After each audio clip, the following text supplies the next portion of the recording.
Hello and welcome, friends. My name is Tory Doctor, and I am the librettist of Off the Beaten Path, the playwright behind Stories of Our Lyris, and the mind behind the Greater Companions trilogy. Now, before we get started, I just wanted to say a special thank you to the Art of Lynn Redder and Echo Bird Social for sponsoring tonight's show, to Sarah Bostock for running our social media, Altaz of Stormwind for being my confidant, my assistant, Melody McClellan, for keeping me sane, and to my patrons on Patreon, without whom this show wouldn't be possible, especially Derek Hartley, Haiku Maven, John, better known as You Bearded Bastard, on our Discord, and our very own patron, Tara Hall, who is our latest volunteer stage manager. Without you, Tara, this show would not be possible. Now, let's get down to business. Because Zoom is Zoom, we will not be singing live, but using pre-recorded music that was recorded on various at-home devices. And no, we will not be lip-syncing. When we do, more often than not, we look like a badly dubbed movie, and we tend to lose all emotional connection at the worst possible times. You'll have to settle for actors emoting with just their eyes. Now, if an actor is holding up a fist during a song, it indicates that this is not their voice on the track, but that it is their character singing. We also have American Sign Language in the show. When using sign language, the actor will simply raise their hand to indicate that that line, in whole or in part, will be signed in a fully staged production. Should OBP or Stories of Our Lyris ever hit the stage, none of the sign language will ever be subtitled for the audience. It is just another layer to the riddle that is the world of our Lyris. Please keep in mind that this is the first reading for many of these actors together. Think of it as a table read. We may have to stop and reset again at various times tonight, as, other than a quick technical rehearsal, these brilliant actors have never read with each other before. Good news, we are live on YouTube, and we also have our Discord up and running for a live chat. Some versions of the show are longer than others. After all, there are over 130 different possible incarnations of the show. That's right, you heard me correctly, 130. So we can only estimate that the show will be approximately 3 hours and 10 minutes with one 10-minute intermission. It is, after all, an epic fantasy musical. And finally, this is a Pick Your Poison production where you, the audience, choose the path of the companions. Your first choice begins now. Do we begin in the flame-spun rooms, the home of the hideous hag, or do we begin in the glade of Paranor, the home of the beautiful druidic enchantress? Choose wisely, adventurer.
In all of the infinite halls that line the infinite shelves in the library of present histories, there perches one distinct tome, a tome that tells of a long-forgotten world where all of the universes converge into one. Within this mystical tome lies a legendary map, a map that ties together all of the known worlds.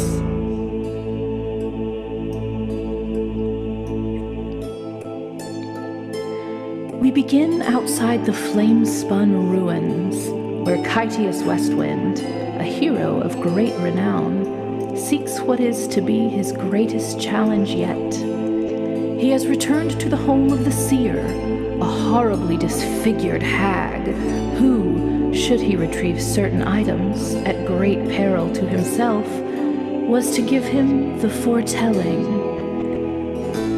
A powerful magic that reveals the path most plausible to achieve any stated desire.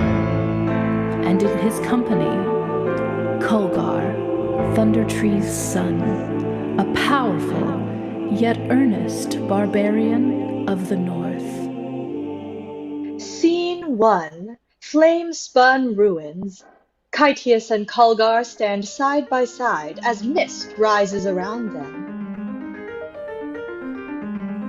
Kytius, I don't think we're alone. Protect the items at all costs. We didn't come this far to lose them now. Gotcha, but if it comes down to saving you or the items... Look at me. You know what to do. Save me. The items! No, we can get the items again and save me. Right! Just then, moans can be heard from the mist.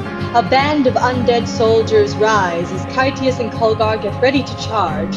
Culver lets out a bellowing battle cry. Thaco! God! Oh, these undead just won't quit. Someone has to be controlling them. They're pretty much invincible. They're not! I can still see them! That's not what that means! Kytius and Culver fight for their lives. With every strike, Culver yells, Thaco! Eventually, the battle comes to an end. The seer is discovered amidst the broken ruins of a time that once was. She gives the companions a rather sarcastic round of applause. Very good, Kytius Westwind. And Culver, Thundertree's son. She knows my name. How does she know my name? There's little I can't see, Thundertree. Do you have my... We have the items you asked for. 1 troll's head. 2 displacer beast testicles. Tentacles. A bag of holding, and 1 ballad about love. Oh, that's not what I asked for. That's exactly what you asked for. 1 troll head fresh, I might add. 2 displacer beast tentacles. Very hard to hit displacer beasts. It's right there in the name. And a bag of holding. By the way, never put a bag of holding in another bag of holding. Bad things happen. Sorry about that. Apology accepted, big guy. And 1 ballad about love. Look, lady, I risked my life. Mine too. His too for these items, and we are not leaving until I get the 4th thingy. Yet I want more, Westwind. So much more. Just give me what I came for. But aren't you forgetting something? The book, Kytius Westwind. It's just a stupid blank book. You're a stupid blank book. But no. No book from the Library of Present Histories is blank. That place was weird. Give me the book. Culver gives the seer the book. As she opens it, thunder and lightning streak the sky. Culver readies his weapon and steps away, guarding Kytius. A foretelling is what you came for, yes? But with this tome, there is magic in excess. I can make sure you obtain that which you desire most, Kytius. How? A foretelling tells you how you might get what you want. A prophecy, on the other hand, gives you what... Do it. A wise and powerful choice, Westwind. Quenum sit, quid est, quae semper fuit! The pages are rewriting what was and what is. The power of time is in my hands. I am one of 3. The prophecy is as the prophecy was, as the prophecy has always been. He will. Seek the elven robe off the path to defeat his foes and face the wrath. This is where his sojourn begins. He will walk the path until the twins. He will hear the herald amidst the mob, then start the road to the sepulchral. The one will fall deep into the clutch of the one he longs to simply touch. He will find that she is lost when they step the permafrost. Among him friends the bard, the dwarf, and by his side the mesomorph.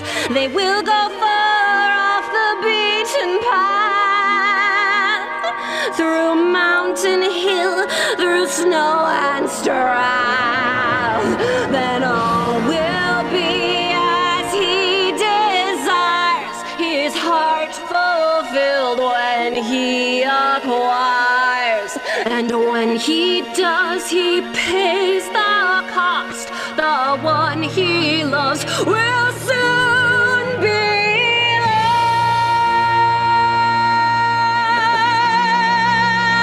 lost.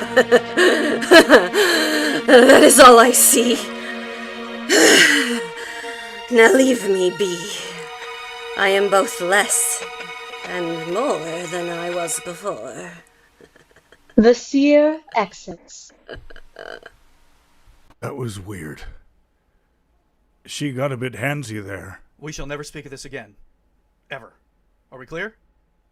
Clear. The foretelling said someone was going to fall deep into the clutch. It's obvious. This rogue is gonna fall in love with me. You're lucky. Everyone loves you. Not everyone. You want to grab Annex for the quest? Can you not call it a quest? It sounds so formal.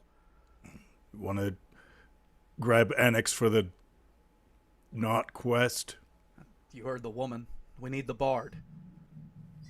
Annex the Bard was often found in various inns, performing for the patrons. He had sadly fallen on difficult times, and was now deep in debt to the wrong sorts. Scene 2. The Rough Ride Tavern.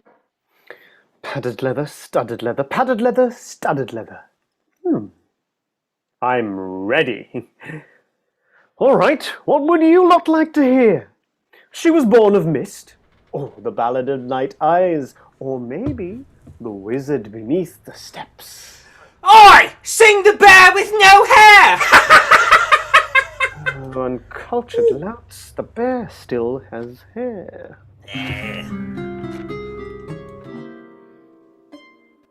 There once was a bear, and his tail was grisly.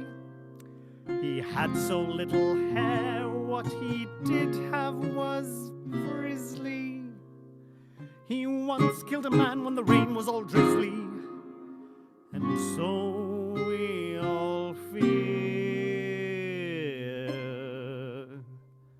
The bear, the bear, the bear with no hair. He'd maul you to death, your blood on his paws, your smell on his breath, your head in his jaws. I'm playing here, and no one is listening. That guy's beard's in his beer, and his eyes are glistening. I've got a new lute, and it longs for a christening. So why am I here? I long for adventure, but not near the danger. Face a goblin or two with some backwoods ranger. Man stalking towards me is definitely a stranger. Is there a song you'd like to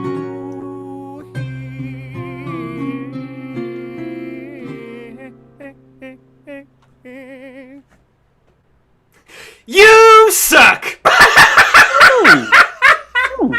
sorry, I don't think I know that one. Ooh, sing! Toss a coin to your witcher. You cannot be serious. I don't like your mouth. Oh, that's fine. It's usually my eyes that people find attractive. Do you want to die? Want? No. Sense my imminent doom, yes. Please don't hurt me. The stranger advances as if to strike Annex as Kytius and Culver enter. Sit down. Annex sits. Not you. Kytius, Culver, your timing is impeccable. He said, sit down. Are you going to make me? Culver, subdue the man. Culver knocks the stranger out and is a little embarrassed when the stranger isn't moving. I think I subdued him too hard. Well done. You should use subdue for your new battle cry. Okay. Subdue. Excellent. It's better than the one he has now. What one does he have now? Thaco? I don't even know what it means. I do. It's complicated. Look, we need a bard. Who doesn't? Us bards are a jack of all trades. And masters of none.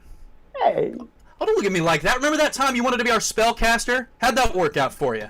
Hey, I could have sworn Skywrite was going to be a useful spell. Yeah, you as our spellcaster really didn't click, did it? Look, are you in or not? What? I said, are you in or not? Let me grab my things. The stranger starts to rise. On second thoughts, let's just go. They exit through the house as Kytius tells Annex of the encounter with the seer. Annex, one of your specialties is riddles and wordplay. Thoughts? Well, the first part is pretty easy. To go seek the rogue, go off the path. We have to go to the inn called Off the Beaten Path. Very good, Culver. Now, any rogue worth his salt will know thieves can't. Thieves can't what? Oh, no, big guy. Thieves' cant is a type of language that thieves speak silently between them. Like this.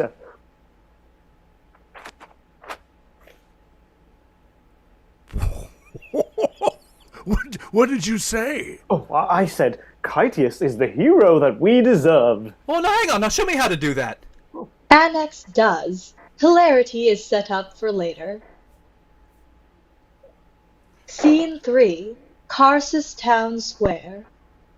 The companions made their way to the Karsus town square, where a herald stood upon a dais, gathering townsfolk near.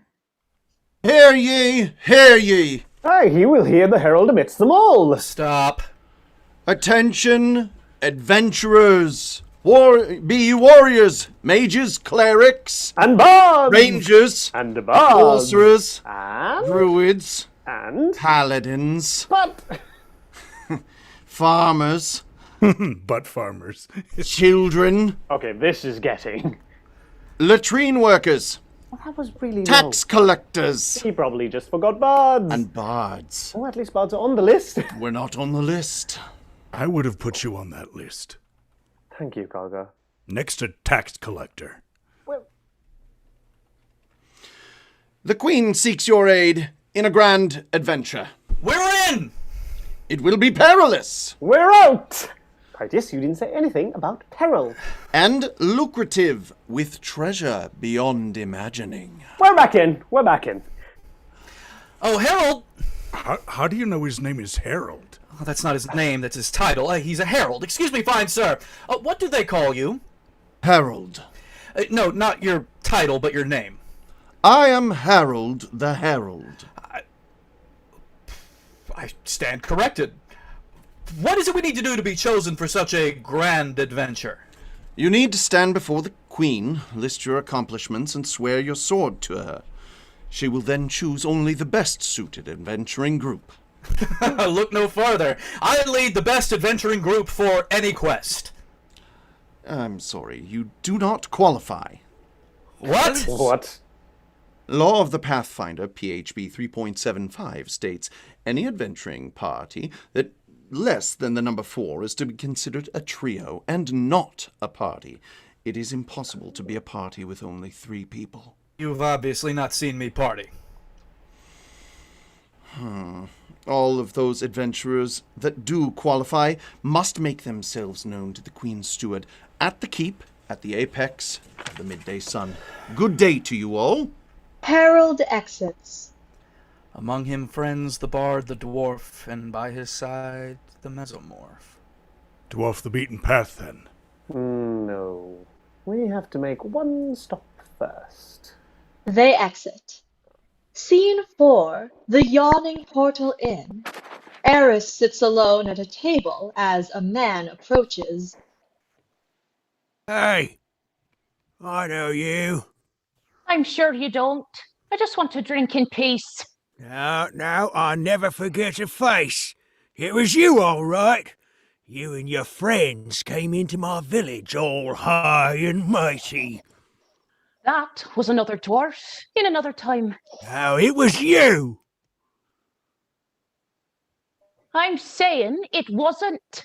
Oh, well, listen here, you little... Little? tiny- Is that a size joke? Oh, I see. You're used to being on the other side of that one. Oh, aren't you? Well, you, of all people, think you can insult me? I just did. Do you know what's great about you? What? Oh, I don't know. That's why I'm asking. Oh, all right. That's it. The man makes his move. Without standing, Eris takes the man's knees out. He falls on the floor. Oh. By the 12, will you let me finish my mead in peace? Kytius, Culver, and Anix enter. This place looks just like the last tavern we were in. Hello, Eris. Hello, Anix. Colgar. The man tries to get up. Stay down! Eris boots the man in the side. Anix, can you tell Eris that I came to offer her a job? Are we seriously doing this? Doing what? Fine. Eris, Kytius wants you to know that he's offering you a job. She really can't hear him. Oh, she can. She's just mad at Kytius for last time. Remind me what happened last time. Besides the obvious, you mean? Kytius called her a beardless gnome. I said she looked like a beardless gnome. I meant it as a compliment. And he kept on asking her if she had a moonblood. What? It's the name of her axe.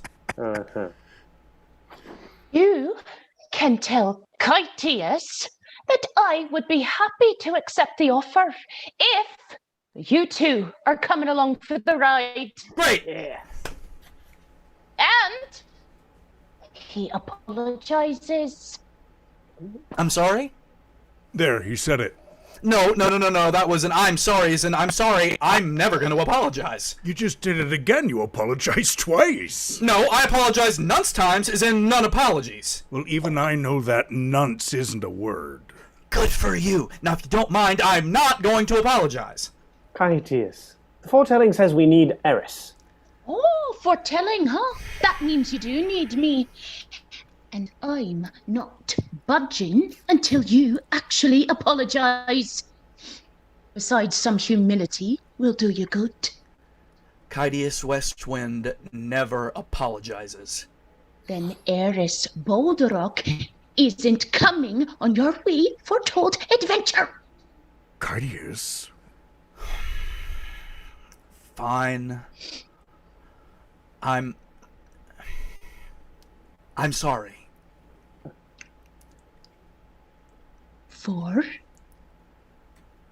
For saying you look like a beardless gnome. Thank you. But, I do have to ask. Do you? What? Have your moonblood? Anticipating Eris's reaction, Kytius exits in haste. I swear by the 12! Eris exits. Meanwhile, still on the floor, the man speaks up. Can I get up now? If you're down there, you're down there for a reason, my friend. Eris doesn't suffer fools nightly. Lightly. Suffer fools lightly. That doesn't make any sense. My friend, I love how you look at the world. With my eyes? With your eyes. Culver and Annex exit. Guess I'm down here Scene now. 5. Off the beaten path. The companions made their way to the inn, off the beaten path. If Annex was right about the foretelling, this was where the rogue was to be found. NPC, the proprietor, greeted the companions with his effervescent smile. Greetings! And his charming lisp. Companions! And a limp. What a pleasure to see you and the rest of the team! What a joyous day this is! No, I won't be but a moment. Make yourself at home, as if you wouldn't. NPC, how lovely to see you. Take your time, we have some inquiries to make. The companions made themselves at home, but Kogar was all business. Soon he found himself struggling to talk to a pretty lady. Excuse me,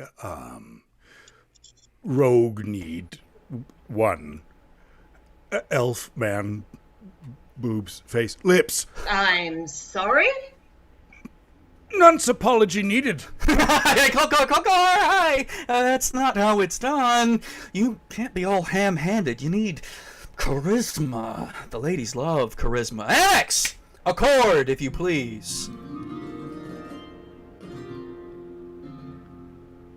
Ladies, allow me to introduce myself. I'm Kytius, I'm looking for an elf.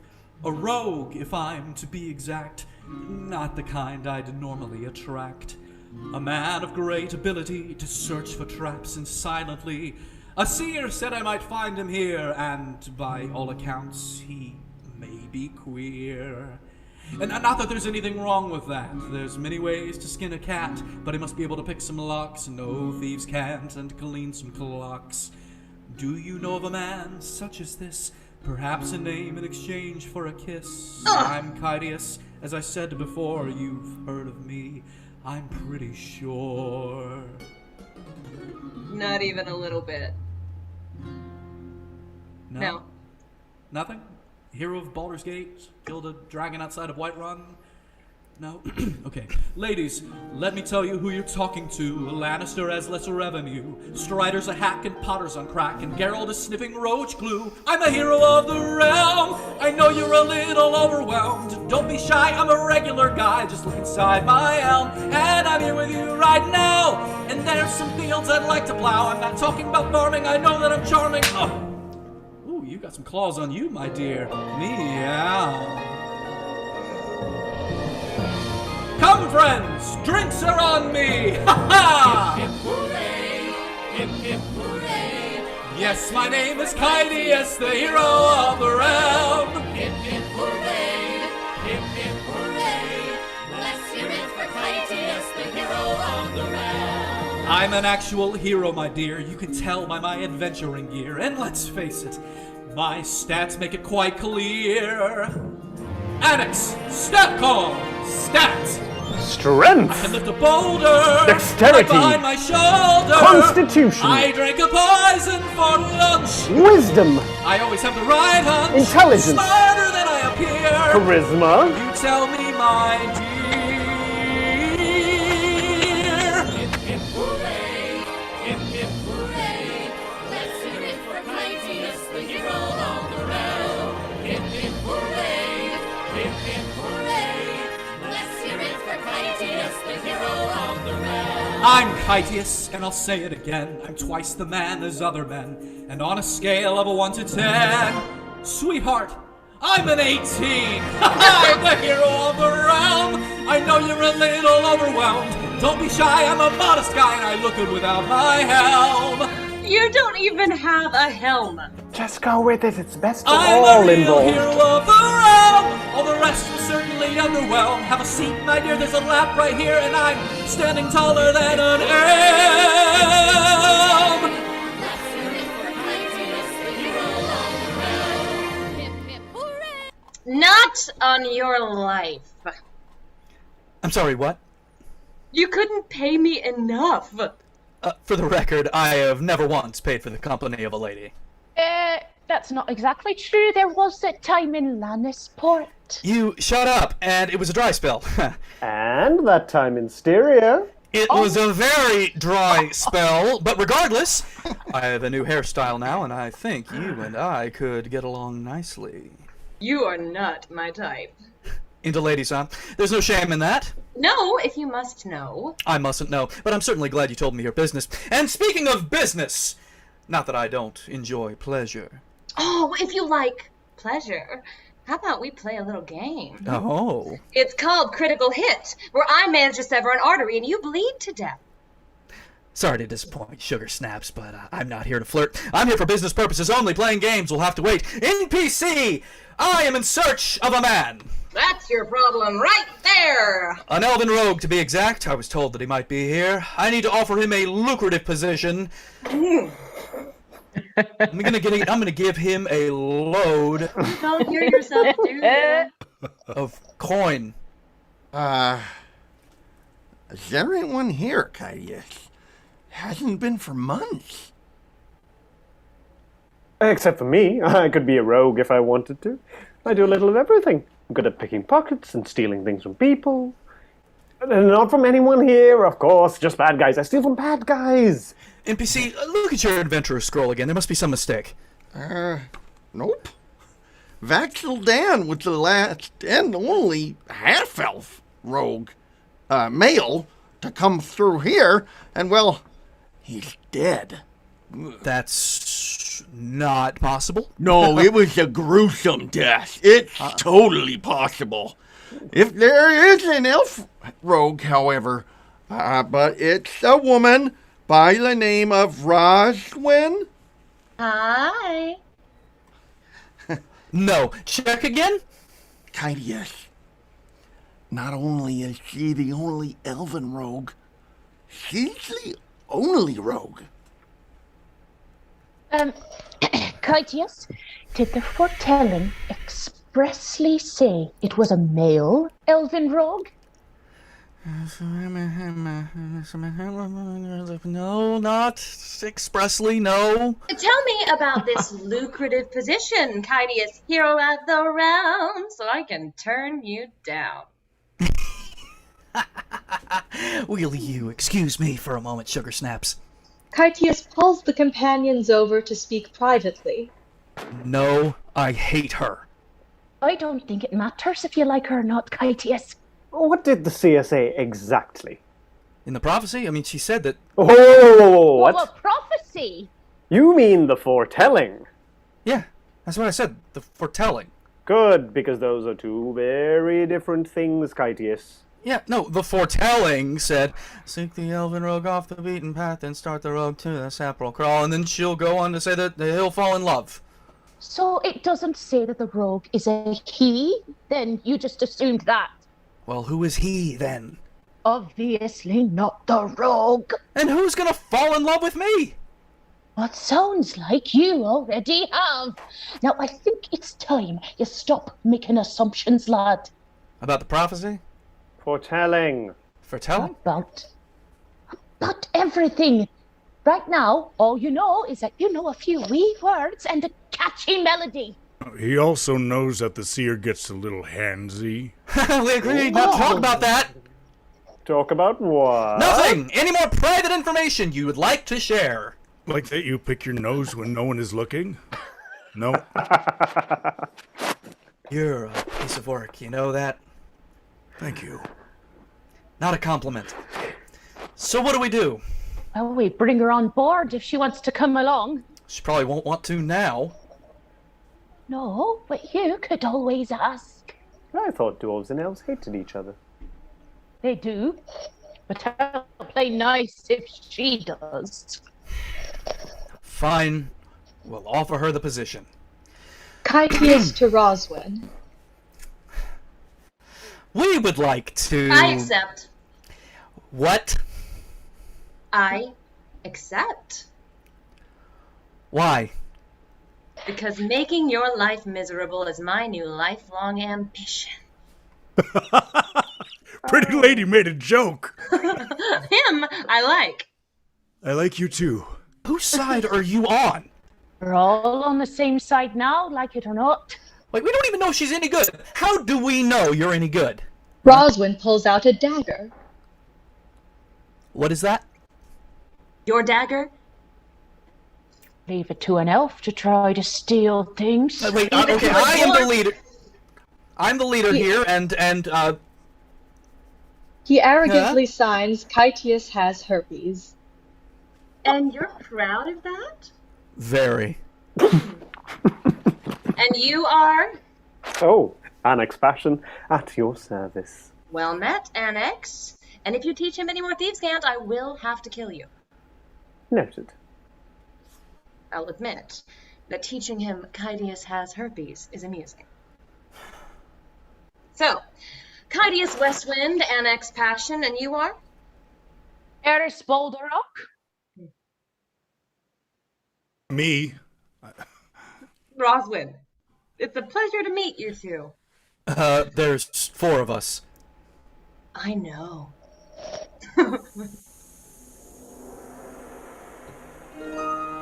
The White Palace of Karsus was known for its fortifications and connected marble spires soaring high into the heavens.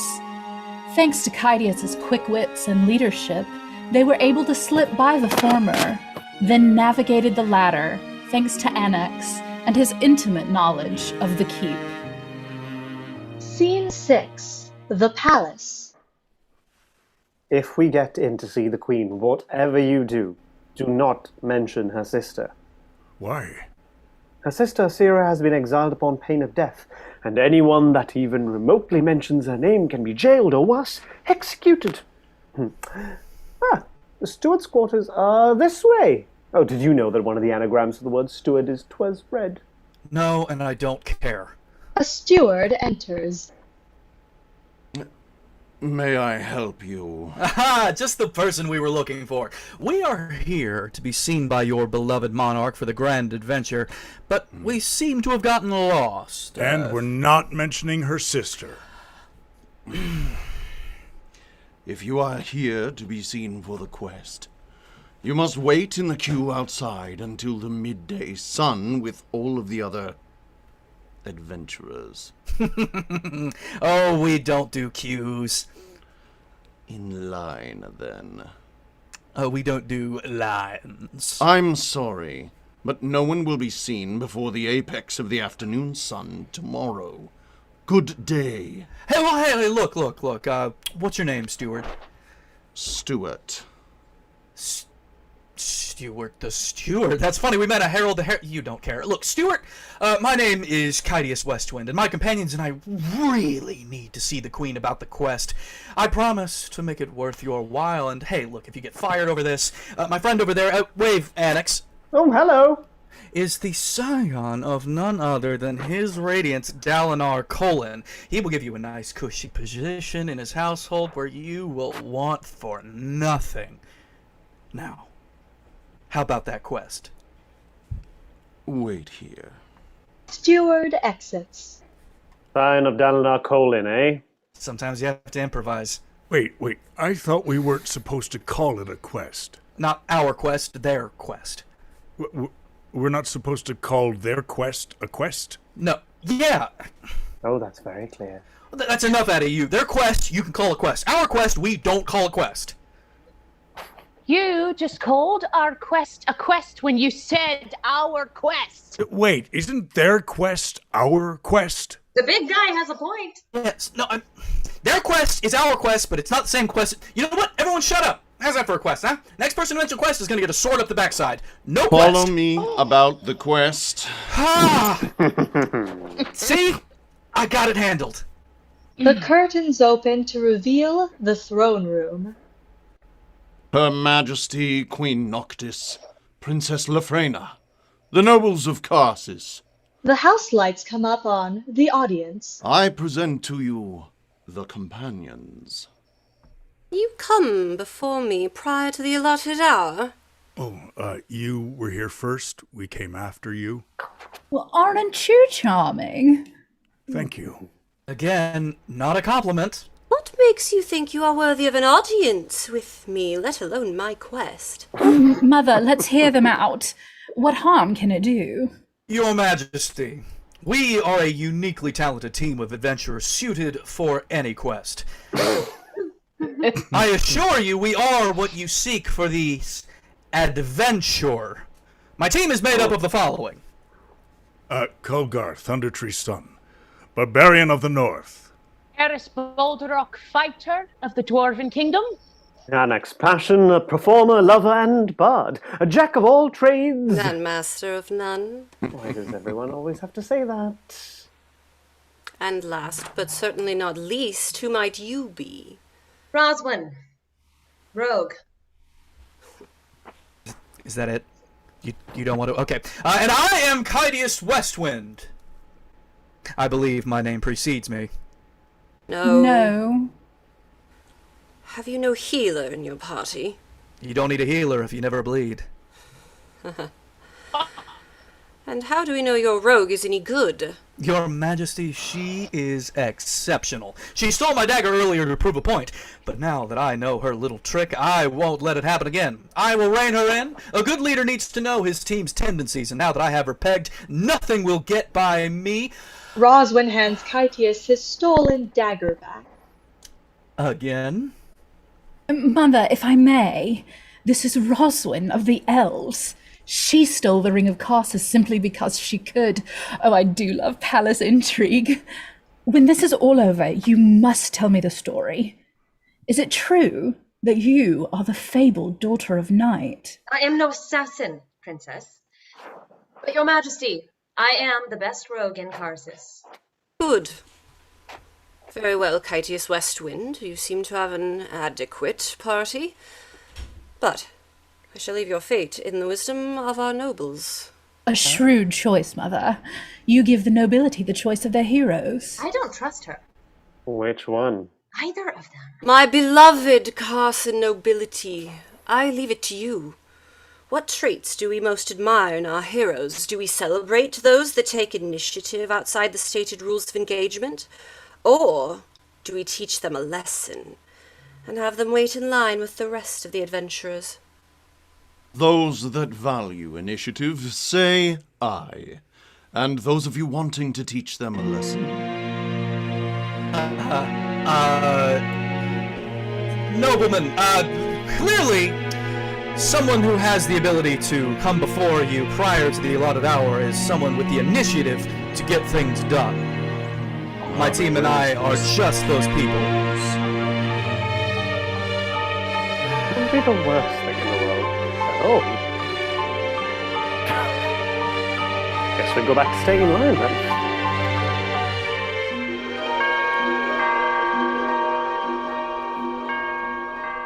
The nobles have spoken. They have chosen to teach them a lesson. Kytius Westwind, I shall see you and your companions at the sun's apex. Let us hope that you shine the brightest amidst the treasure that is Carsus's heroes, for only the brightest can obtain the amulet of Katara from Titan Ka. I'm sorry, I thought you just said obtain the amulet of Katara from Titan Ka. Mother, you gave away the mystery. I am sure their star will shine very bright. Very bright indeed. This concludes your impromptu audience, West Wind. We will see ourselves out. You know the way. Always did. Queen Noctis, Princess Lafrena, Stuart the Steward, nobility, we shall take our leave, and on the morrow we shall shine as brightly as you desire. I guess we're coming back later then? Not on your life. I don't do lines, remember? And now, we know what they're after. We just have to find it first, and we have a day's head start ahead of the rest. By the 12, Kytius, are you sure that's wise? We have to start a day ahead to stay ahead. We take the road less traveled. We go off the beaten path. Scene 7. The Rough Ride Tavern back room. Sio, didiste, pecto. A vision of Titan Ka begins to take shape in the mirror. Greymark, report. Yes, my lord. She was in the city, but she's left with the half-elf, Kytius Westwind. I see. And, my lord, she travels with the barbarian and the dwarf. The barbarian and the dwarf. Gifts for us both, it seems. And where are they headed? To find the amulet. Do you want us to intercept them before they reach the orc encampment? No. We will see how far they get. Watch them and report back. I will stay close to the town of Tristan. In the meantime, I've received word that Miss Cherrylike requires your particular talents. Tell me, Greymark, how reliable is your source? Terribly. The steward steps forward from the shadows. Oh, well done. Do you have anything to say for yourself, Stuart? Don't you dare harm. You are in no position to be giving the orders, Stuart. Now, tell me everything. The companions, at Kytius' direction, decided to travel cross-country. Time was now of the essence, and it was imperative to get to Titan Ka as fast as possible. But where was he? Annex, as is often the case, had an answer. Scene 8. The Road. Titan Ka's camp is reportedly somewhere near the spine of the World Mountains. We should at the very least head in that direction, find out what we can discover as we go. What do we know of this Titan Ka? Titan Ka is a powerful warlord that has his hands in everything from gladiator and household thralls to assassination. Keep your voice down. Culver. Oh, right. Sorry. The Ka's considered the number 13 is lucky, so he'll have 13 captains or 13 wives, that kind of thing. Noted. Anything else? Well, now that our path is set, I have good news and I have bad news. Which would you like first? I'll take the bad news. Rumor has it he's gathering an orc army to fight against the Queen. We are going into the belly of the beast. And the good news? It feels good to be back together again. The companions made good time across windswept fields, ancient forests, and rugged canyons. For weeks they traveled north towards the spine of the world. Then one night, after the companions made camp. Scene 9. The Dream 1. A flashback. Kytius stands alone in the middle of a deserted square as a young woman approaches. I wouldn't travel alone at night if I were you. There may be some folks out here with bad intentions. Oh, I wouldn't worry. If they're as bad at skulking as you are, I'd have all the notice I need. For what? For this? Forshala casts a hold person spell on Kytius. That's not fair. What's not? You threatening a woman all alone at night? Or the spell? You're lucky I didn't stop time. You can do that. Even over great distances if I have to. That's really cool, actually. Look, lady, I just meant that you might want to be careful. I'll take it under advisement. Thanks. Could you, unmagic me? Not before you tell me why you're here. The truth! There is someone I've been hired to take care of. You mean kill? No, I mean take care of. Look after. But it seems like she's taken care of me. Why would anyone hire you to look after me? Because you're important to them, and I'm the best at what I do. You're supposed to be the best. Oh, I admit you got me. But I got you. So shall Al-Deeb meet my companions. Kytius awoke with a start. Scene 10. The Camp. Kytius, are you all right? Yeah, just, I had a dream about, Sashala, that's why you're doing this, aren't you? You got a foretelling to give you a chance to be with her. Does Eris know? I do. Why do you think I'm here? You've not been the same man since she's left, Kytius.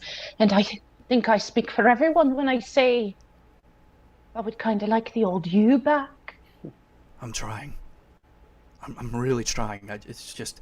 Kytius, seeing Rhoswen, puts his guard back up. We'll leave within the hour.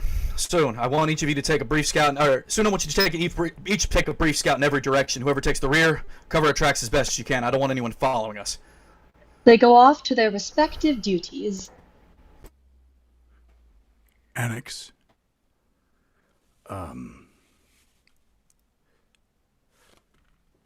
How does magic work? That's a very good question, Culver. Well, my magic needs some sort of music to work. For instance, I could play the pipes to sow confusion amongst enemies, or I could play the lute to soothe others into a deep magical sleep. Would you put me to magic sleep? Oh, no, not without your explicit consent, my dear friend. Besides, everyone has a natural resistance to magic. It's called their save or saving throw. The more the resistance, the higher their save. I think you might have a very high save. Can I tell you a secret? Of course. You won't tell anyone? My friend, I don't kiss and tell. We have to kiss?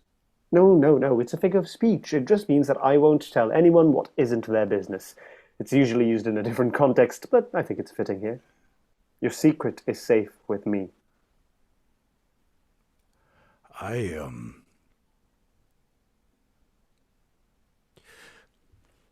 afraid of magic. You? Do forgive me, but I have a difficult time believing that you would be afraid of anything. I'm afraid of being a slave again, and I am afraid of magic. I can help you with that fear if you'd like. Well, see, all magic is analogous. In that, it needs something to work. Power from your god, in the case with clerics. Physical compounds like sulfur for wizard's fireball. In my case, I need music. To help you not be afraid of magic, there is a simple spell I know. What's it called? It's called the Snap Your Fingers spell. Sounds scary. Oh, it's not. Whenever I snap my fingers, I am able to change what your name is. Show me. Kytius, Eris, Rhoswen, come here. I need your assistance. This is called the Snap My Fingers spell. It takes the percussion from my fingers and makes them into harmless magic. Magic which helps those who fear magic, which Culver does not, understand magic. Follow my lead. Every time I snap my fingers, Culver, your name will change. Nancy. Well, Nancy, how do you feel? That is amazing! Do it again! Again! Roderick, what's your name? Roderick. How did you do that? Blackdown, Trist, Perrin. Richard! You don't have the power. No, but Rhoswen does. Me? Her? Yeah, sure. I'm not sure that that's a power I want. And that's why you should have it. And now you're back to Culver. It's good to be home. Alright, that's enough. Let's get back at it. You see, Culver, magic isn't to be feared. It's to be marveled at. When I'm with you, Annex,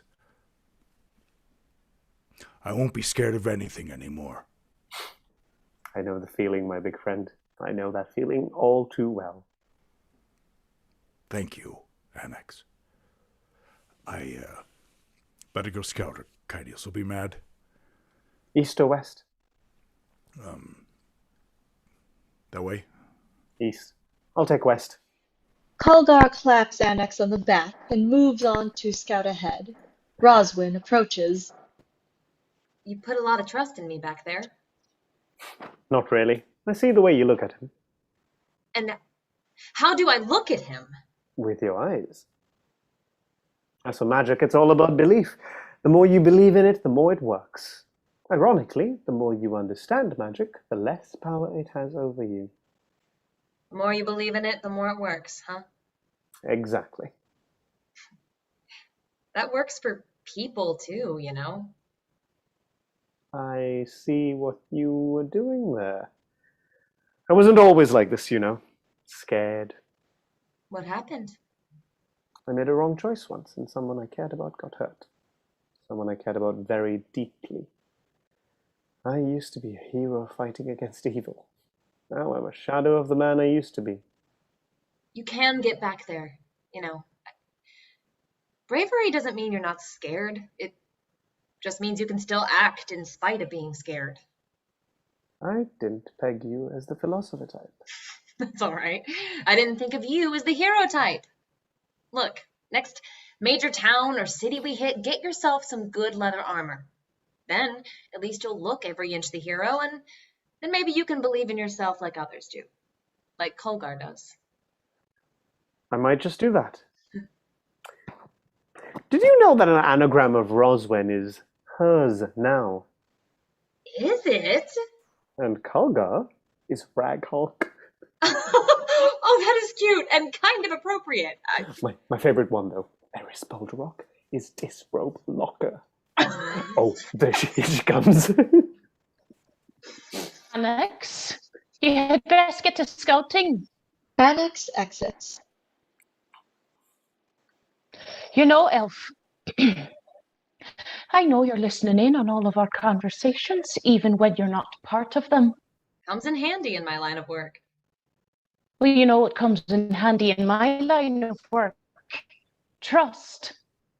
I have to trust that those I travel and fight with are on the same side, and not on a side all to themselves. Now listen closely to what I am about to say, because I do not mince words. You do not seem like the word mincer. If there is a moment when it comes down to you or them, I won't hesitate to bury my axe in you. You are so much fun. I'm surprised you're not married. Oh, I was married once. Buried your axe in him too? No, but I buried my axe in the dozen men that did. A dozen?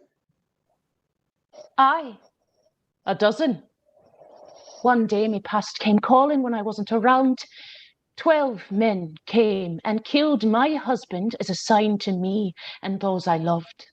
By the 12. Aye, by the 12.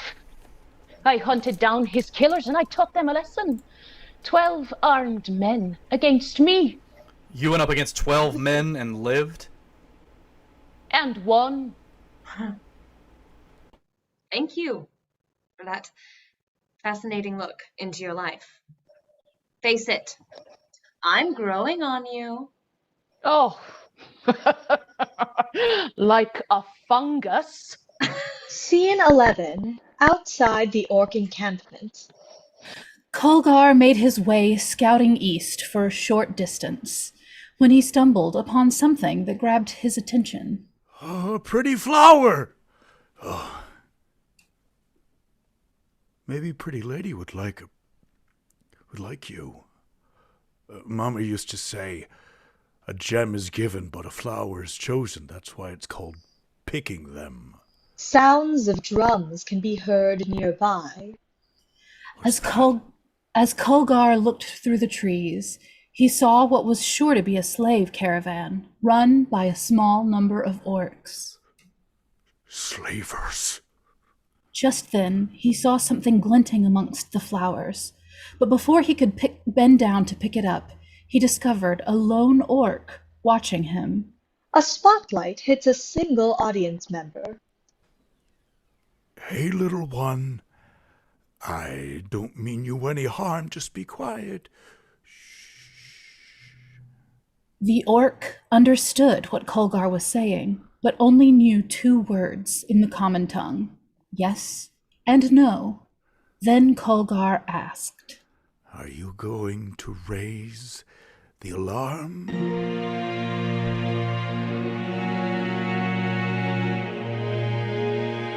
It's all right.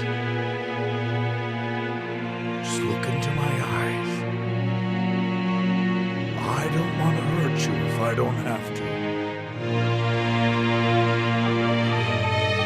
You seem like a nice enough fella. Can't tell if you're a fella or not. You look nice.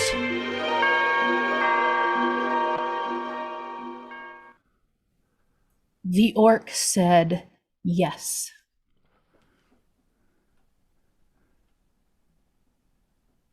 The orc raised a battle horn to its lips and blew hard. Culver was forced to flee back to his companions. Scene 12, back at camp. Culver rushes back into the camp. Slave caravan! What direction? How many? 5, maybe 5 orc warriors.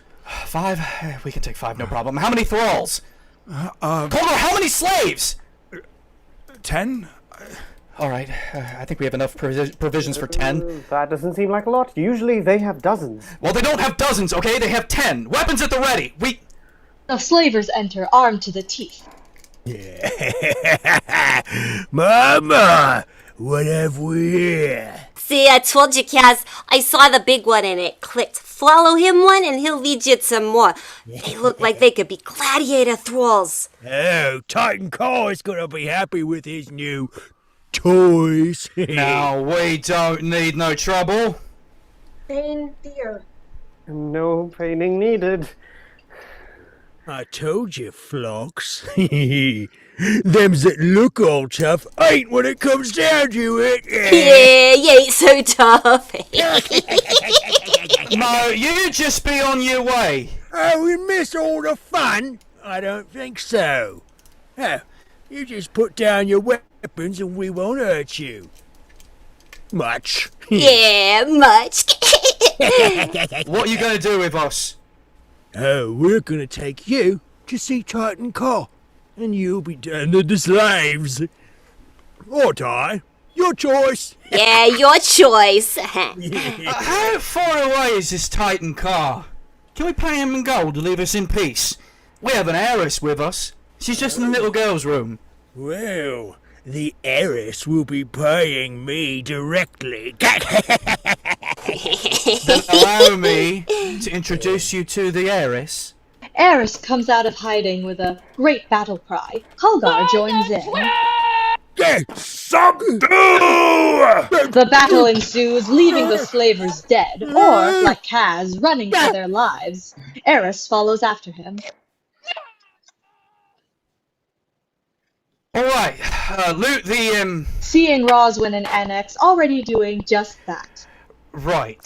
30 gold, 15 silvers, and 3 coppers. Ooh, a scroll of identify. And some sort of vial. Looks like troll's blood?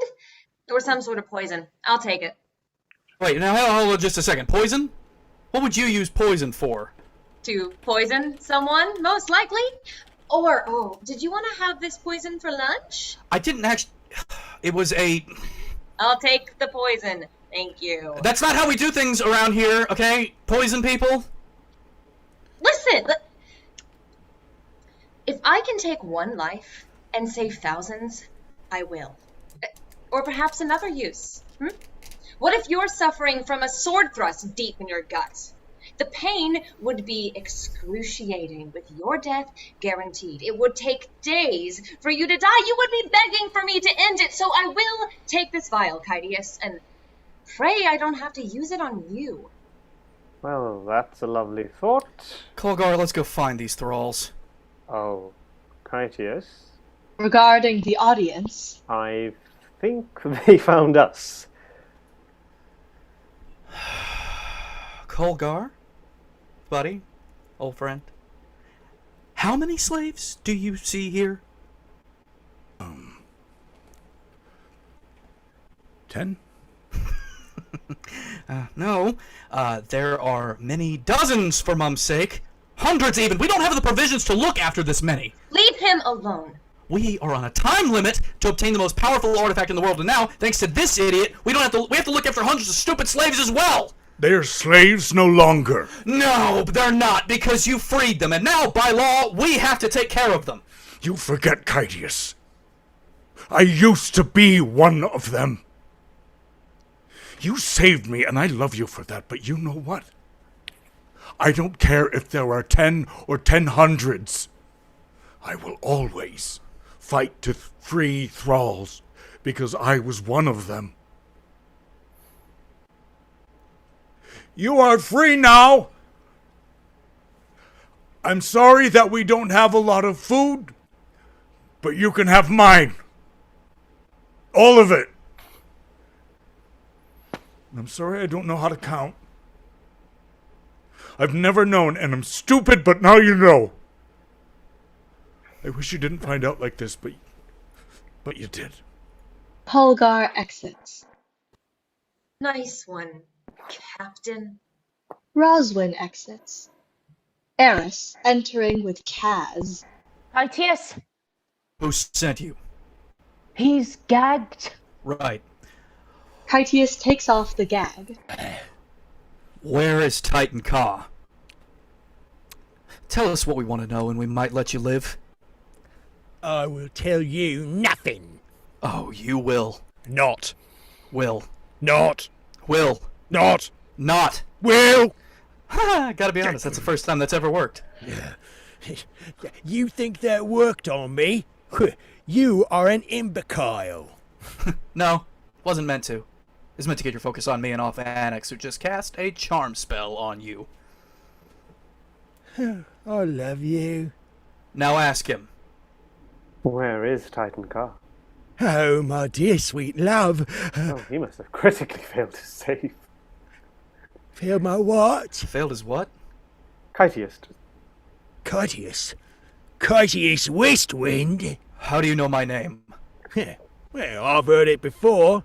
It is rumored that the Whispermen of Tomorrow are hunting you. Who are the Whispermen of Tomorrow? Oh, my love, they are a secret society run by the most powerful individuals in existence. This is amazing. Why don't you use the spell more often? It's unethical. Says the guy who tries to pick people's pockets. Can we get back to the matter at hand? Right. Where are these Whispermen? You will never find them. They'll find you. That's good, because I'm lazy. Where can we find them? Oh, I thought you'd never ask. Go due north and you will find them both. There's only 2 of them? If Kytius let me ask the questions, he's liable to lie to you. His lies are giving me the truth. Kytius, we have limited time. Yes, she's right. Who are these 2 people? The spell is over. Kytius. We got what we needed. I'm not so sure. Now, what do we do with you? Free folk, hear me. What are you doing? What a real leader does. This thing is no longer a threat. Alone he is weak, yet he enslaved you and your loved ones. Kytius, answer me. I am giving them the choice. We don't have the resources to care for him or any other prisoners, so they decide what happens to him. All those in favor of his life and release say aye. All those opposed, nay. Now, I would like to plead my case with you. I know... That's enough Oh, of you you. shut it, you. Well, I don't love this guy an either, equitable but... society if I'm guilty, not allowed to defend myself. Right? That's Kytius, hardly... I don't love this man at all, but seriously. Do you think this is Just the right because you don't like me doesn't mean I don't have rights. Let the people decide. Fine. They've spoken. he dies. Kytius exits with Kaz. A sickening thud is heard. Kytius re-enters. Well, as unpalatable as that was, that's one problem down. But we have to face facts. With all these people, we'll never find the amulet in time. Well, what do you propose? Gotta be honest, I have no clue.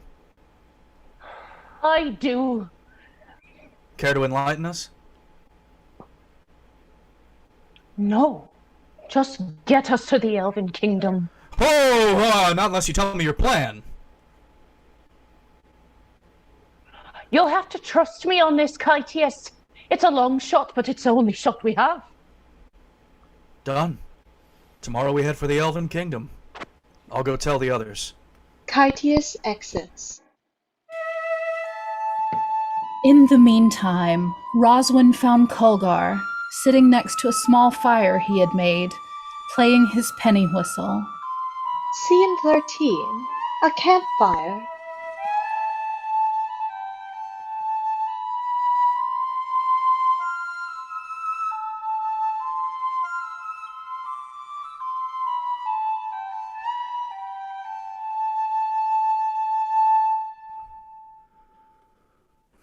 Did you come here to laugh at me? I came to check on you. Someone needs to put Kytius in his place. Eris put me in my place once. I called her Princess Boulder Rock and she took me down real fast. She took you down? By the 12! Do you know what it means? By the 12? No. Do you? I do. But that's not my story to tell. I didn't think anyone could fell the Thunder Tree's son. Eris did. And I don't mind saying so. I learned from that. She won't do it again, not in the same way. I'm smart that way, I'm just dumb in others. You're not dumb. You just haven't learned some things yet, that's all. Like reading, recounting, or reading, counting. Why do you follow him if he makes you feel so bad? It's not all the time, just sometimes. He saved my life, you know.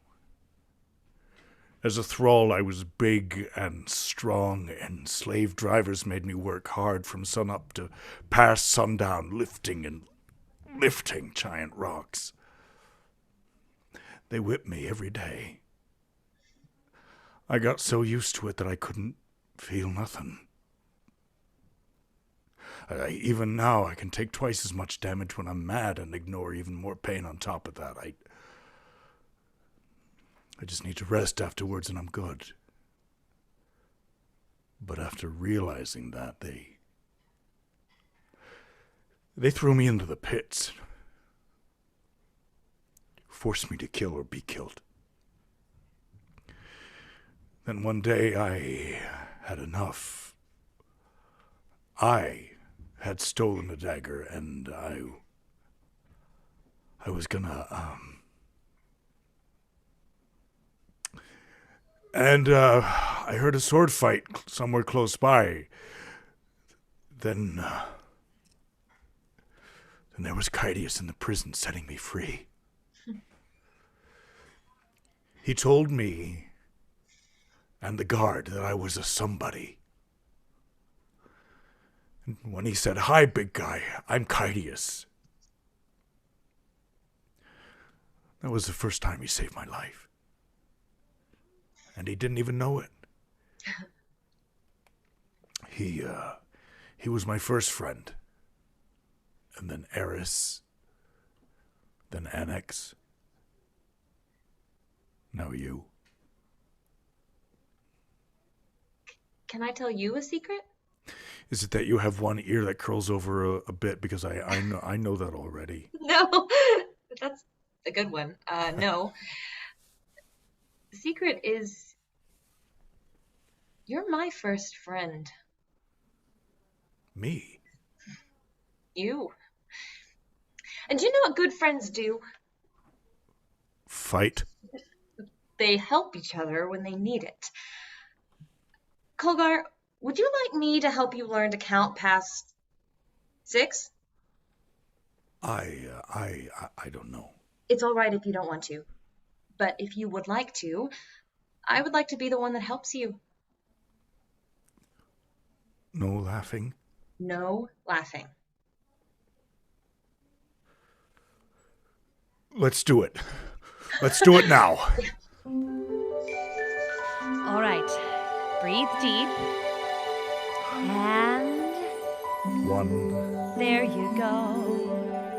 2, See, it's easy. maybe for you. Keep going, you're almost there. 3, Yes, 4, only a few more. 5, 6, And 9, no, try again.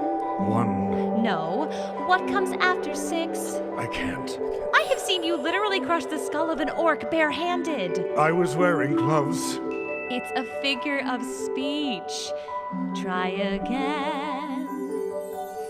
6, several more.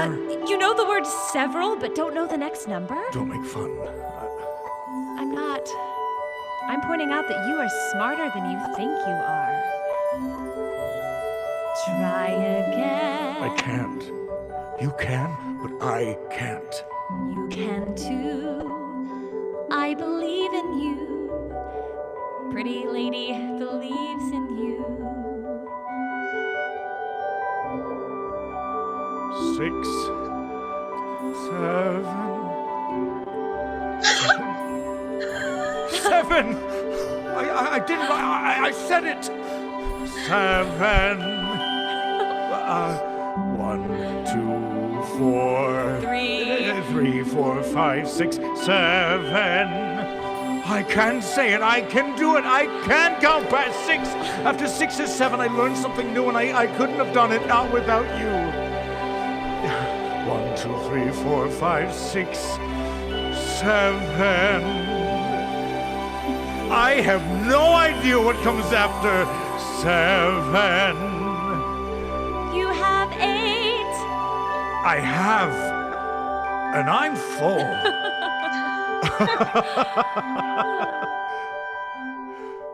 Thank you. Oh, I have something for you. It's a little wilty and fall aparty. I'm sorry. I meant to give it to you before. It's beautiful. What? It's beautiful.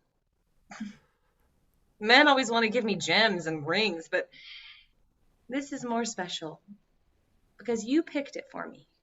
Kytius enters. Am I interrupting something? Yes.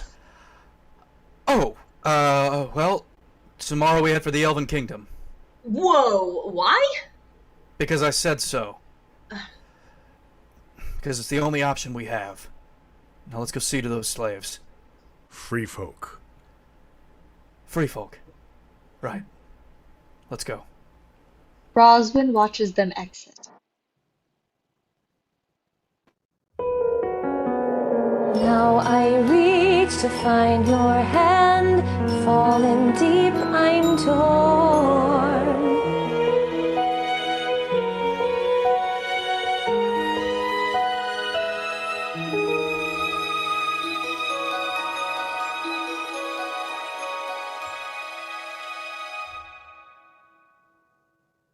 The companions then took care of the slaves, making sure to bind their wounds and tend to their sick. But all the while, hid deep in the shadows, there was someone observing, lurking, just out of sight. Greymark is revealed to be watching from the shadows. Well, that's unexpected.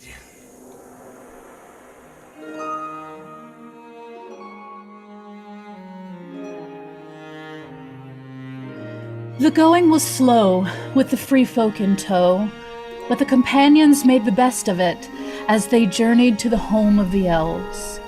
Although not far, it was a treacherous journey, crossing swift, raging rivers and blustery mountain peaks, until finally the caravan made it to the border of the Elven Kingdom. Scene 14. The Elven Kingdom. So it is the Theranar. You are surrounded. Elves. You figure that out all by yourself? I don't see anyone. That's how we work. We are not seen until we want you to see us. I always want to see you. You elves go and speak to them first. Don't look at me. I'm not on the best terms with them either. Call it an occupational hazard. Oh, steal something, did you? Ooh, successful insight check. Oh, will one of you just go and talk to them? Well, don't look at me. They don't exactly like half-breeds either. Being a half-breed means that you can only speak half the language. I'll talk to them. You speak Elven? I do. Culgar strides confidently to the elvish officer who has come into view. He's gonna get himself killed. Oh, he can take care of himself. I stand corrected. You are gonna get him killed. Oh, watch. It's all part of the plan. You have a plan? Well, no. I just kind of want to see what's going to happen. Elohe. Iwe inme uye one armhe. Is he? Yep. And he can't? Nope. But he thinks. Yep. Ime and Ime ensfre idne orye elpe. They are a udge. Your Elvish is unique. I can understand them, guys! It's coming naturally to me now! Tell your associates that we are agreeable to a parley. They agreed to party! The rest of the companions join Culgar to stand before the elvish officer. Oh, and what brings you here in such eclectic company, Kelodoi? Culgar is fine. You mistake us. Culgar is of no royal lineage. He means me, Kytius. What? You know not your companions, Kytius Westwind. Yeah, apparently not. Well, you travel in the company of Her Majesty, Prince Early Steadyrock of the Dwarven Kingdom. No way. She has abdicated any and all titles to the throne. Shut up! Not helping! What brings you to our borders? Invoketh in it all asylum in mitad kingdoms. What's she saying?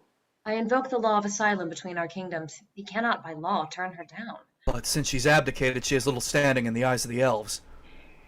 There is little time, honored heir. Titan Ka has an artifact. Artifact? The amulet of Katara. By the gods! And what would you have of us? Escort these slaves to the gates of water depths. What you ask violates I know what I ask of you. You need not remind me. I will personally return when this task is complete. Then charge me with what you will, but I give you my oath. I will return. Very well. Good. You're doing the right thing, honored heir. Denadris. My friends, you will be escorted to the gates of water depths by these elves who will take care of you. They are obligated by the treaties between our kingdoms, and they will treat you with respect. I am forever in your debt. You could have told me. Kytius, and have it used against the companions. So I was right after all when I called her Princess Boulder Rock. You were right after all, Culgar Thundertree's son. Call me Big Guy if you want. Call me Pretty Lady, if you want.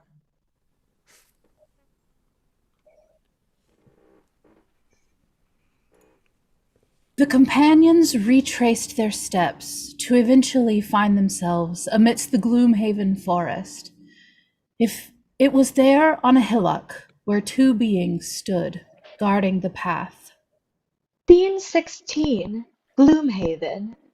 Two individuals appear moving and speaking in unison. One male, one female. Welcome, Kytius.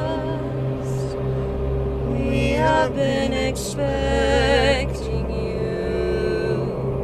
That's not creepy at all. No, this isn't good at all, Kytius.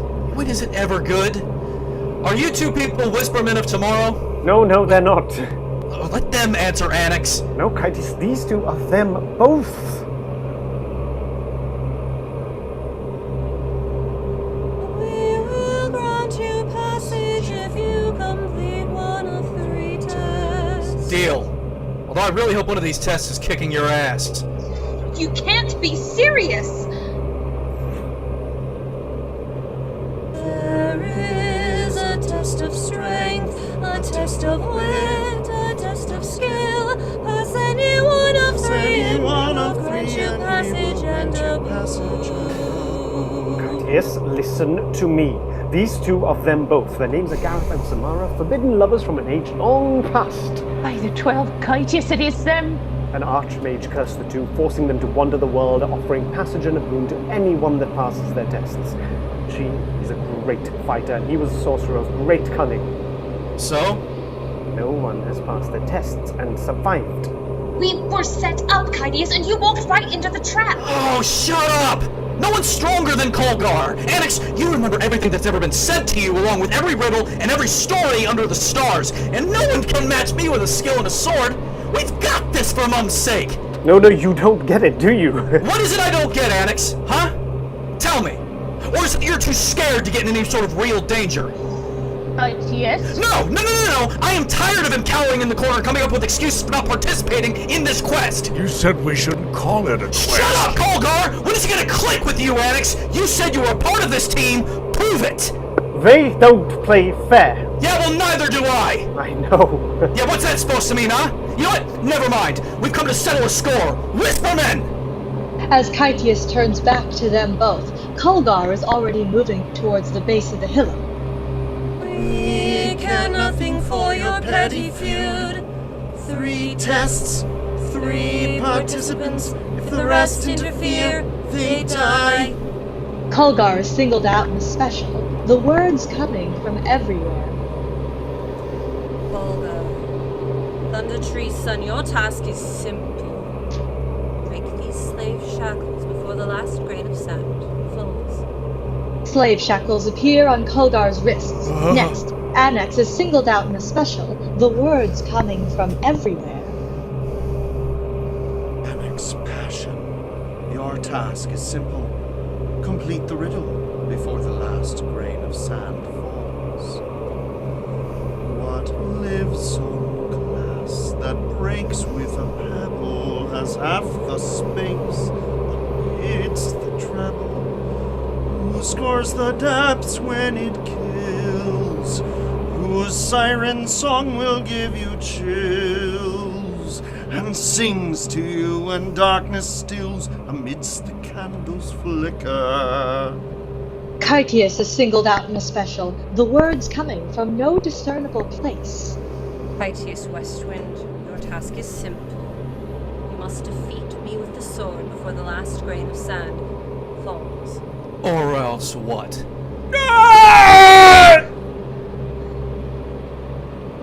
Or you die.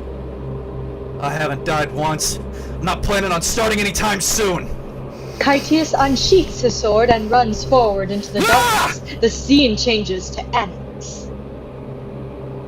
Half the space amidst the treble. The spaces in the treble clef spell out the way. The face. Oh god! Focus, Annex. Remember, they don't play fair. Half a face. What lives on a glass that can be broken with a pebble and has half a face? Mama! A glass can be broken with a pebble. A pool, a puddle, some body of water. Oh, wait, what lives on water and has half a face? The moon! Ah, come on, you mother of a troll! You know what scores the depths when it kills? How does the moon kill? Werewolf? No, that's not it. I'm missing something. Time runs short. I'm so sorry. I should have protected you from his magic. Oh, curse you! Scores the depths. It can mean music. There is a musical theme. Deep music. Or music that is deep. What lives on water has half a face and has something to do with music. Your time is up. No! I need more time! You lose, Annex Passion. I can't. I can't. The focus shifts to Kytius. His attacks are being continually rebuffed by an inhumanly fast Samara. Culver, I'm so sorry. Rhoswen, you see to Culver. Annex, get ready to run. I'll hold off this Samara while you all try to escape. She's gone. You bastard. If you won't play fair, neither will I. Kytius suddenly strikes not at Samara, but Gareth. Where he is hit, Samara reacts. Kytius! I saw it! Samara, seeing that Gareth's hate spell is broken, renews her attack on Kytius. Gareth casts Hold Person on Aerith, making her stop mid-stride. Annex starts to cast an Enthrall spell. Let your mind go. Let your guard down. Do you think a simple enthrall spell will work on me, fool? I am Gareth. I am the greatest sword. Gareth stops. Rhoswen's 3 throwing daggers sprouting from his chest. And that's how you play critical hits. Samara struggles, clutching at her chest, exactly where Rhoswen's daggers struck Gareth. Kytius runs Samara through, breaking Gareth's spell. Gareth and Samara fall on the ground. Them both is defeated. Just as I planned it. Oh, give it a break for Mum's sake. We almost didn't make it out of this. Kytius. The corpses of them both start to rise to their feet. It can't be. You have defeated us. We grant you passage and one boon. Oh. This feels good. This moment right here. So deal with it, Klepto. We came out of this unscathed. Well, relatively unscathed. And now our defeated foes are granting us a favor. You're pathetic. We won, didn't we? But at what cost? Our boon, Kytius Westwind. Grunt because you lost, huh? Can't blame you. My boon is this. Titan Ka is not far away. Find him. Let him try to get past your tests. Them both exit. That went better than expected. No! No, you do not get to be all chipper and shrug this off like nothing happened. What is your problem? You! You are my bloody problem for Mum's sake! Listen to the mouth on her. You are lucky that I don't put a dagger in you. Annex told us way back at the Mum-forsaken Orc that we were being played, but you ignored him. Now here, you commit us tasks that would have us killed. Jumping in, feet first, without weighing the consequences again. As if none of us actually matter to you. Kogar is fine, aren't you, big guy? No! He is not fine. Look at him. Let's set up camp here tonight. No! Let's not. Excuse me? I think I need a break, Kytius, just for now. Rhoswen and Culver exit. I just... Annex exits. By the 12, Kytius. Can you not see it? See or do you what? just choose not to see it? Just how much your desire to be with her is making you blind. Don't you start complaining too. You're so short-sighted. Kogar would move a mountain for you if you asked. Annex and I would have too before. But now look at you. You're so into yourself and what you need that we barely recognize you. You put the ones you love in harm's way to try to get to the one you love. Don't you see? Either way you slice it, you lose. We all lose. You may have won every other battle along the way, but in this quest, right here, you are losing what matters most, Kytius. You are losing the ones you love. Eris starts to follow after Annex. Eris? Eris! Don't you walk away from me. Am I walking away? Or are you just not moving forward anymore? Eris exits. Don't you know who I am? I'm the man with the plan. I am where we all began. Now look into my eyes. Tell me, what do you see? The drive to fulfill our destiny.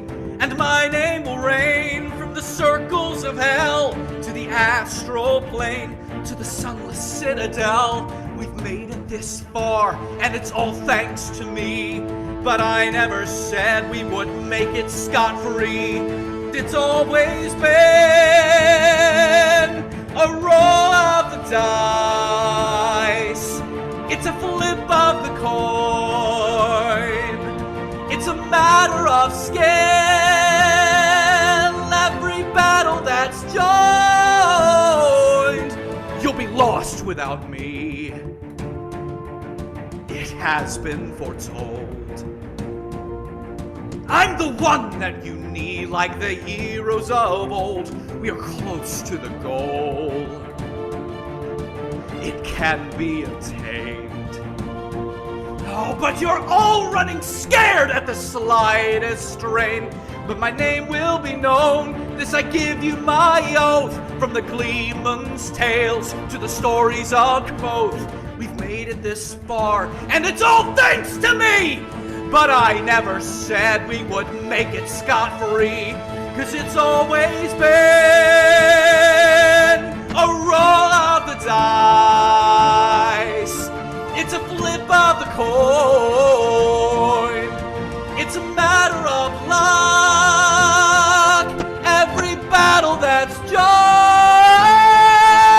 around every corner, it's a death-saving throw. But you keep on going with your team in tow.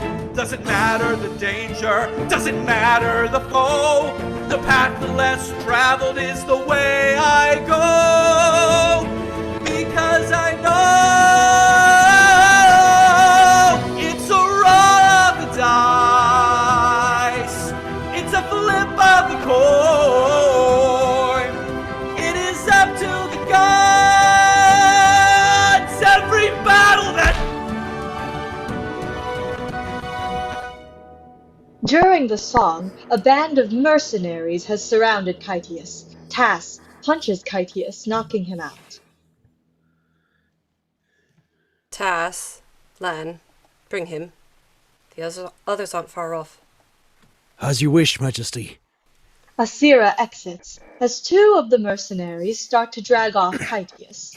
It's a roll of the dice. It's a flip of the coin. Tass!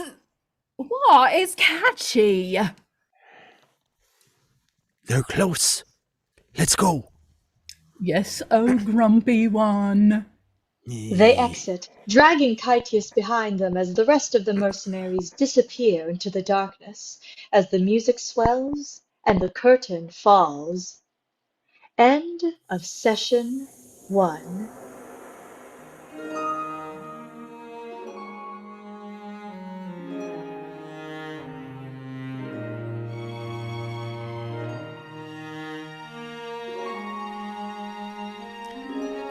Hello, my friends. My name is Tory Doctor, and I am your librettist and stand-in Culver for tonight's performance.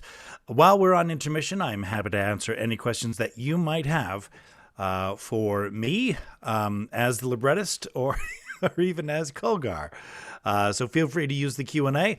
This is also a good time to use the WC, as they say, across the pond, or grab a snack.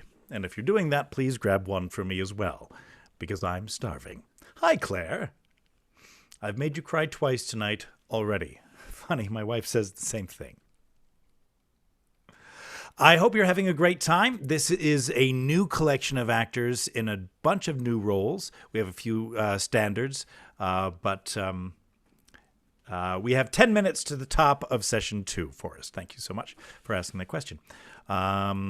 Yes, so what can I do? I am at your service. It's gonna. Oh, look, the Q&A actually has questions in there. What kind of snack would you like? You know what? I'm a salty guy. I love sunflower seeds. And I eat them like a bird. I will not stop if there are sunflower seeds around. I will eat them for forever. Anonymous. Why are you the bestest? That's, I suspect that might be from Altaz of Stormwind. I'm just going to throw that out there. My support and confidant. We did have a bunch of technical issues, things that we've never actually encountered before in our Zoom readings. Cameras deciding just not to work, and some audio issues. Anyway, anyone got suggestions for webcams? Mine exploded. Ha ha. I hope you're all right. I hope there's no shrapnel. Isabella is our wonderful engineer or stage directions for this evening. And just as the show started happening, the webcam didn't work. I told you I was cursed. Yeah, hit it with a hammer. That is obviously, it was the Egyptian tomb. Why are you opening Egyptian tombs, Lauren Culver? So this has been a real joy for me, particularly seeing them both live with the drone underscore underneath them for the first time. It's great. It's very interesting as the writer to see your work bring in a new element. So yeah, here's my Culgar mug.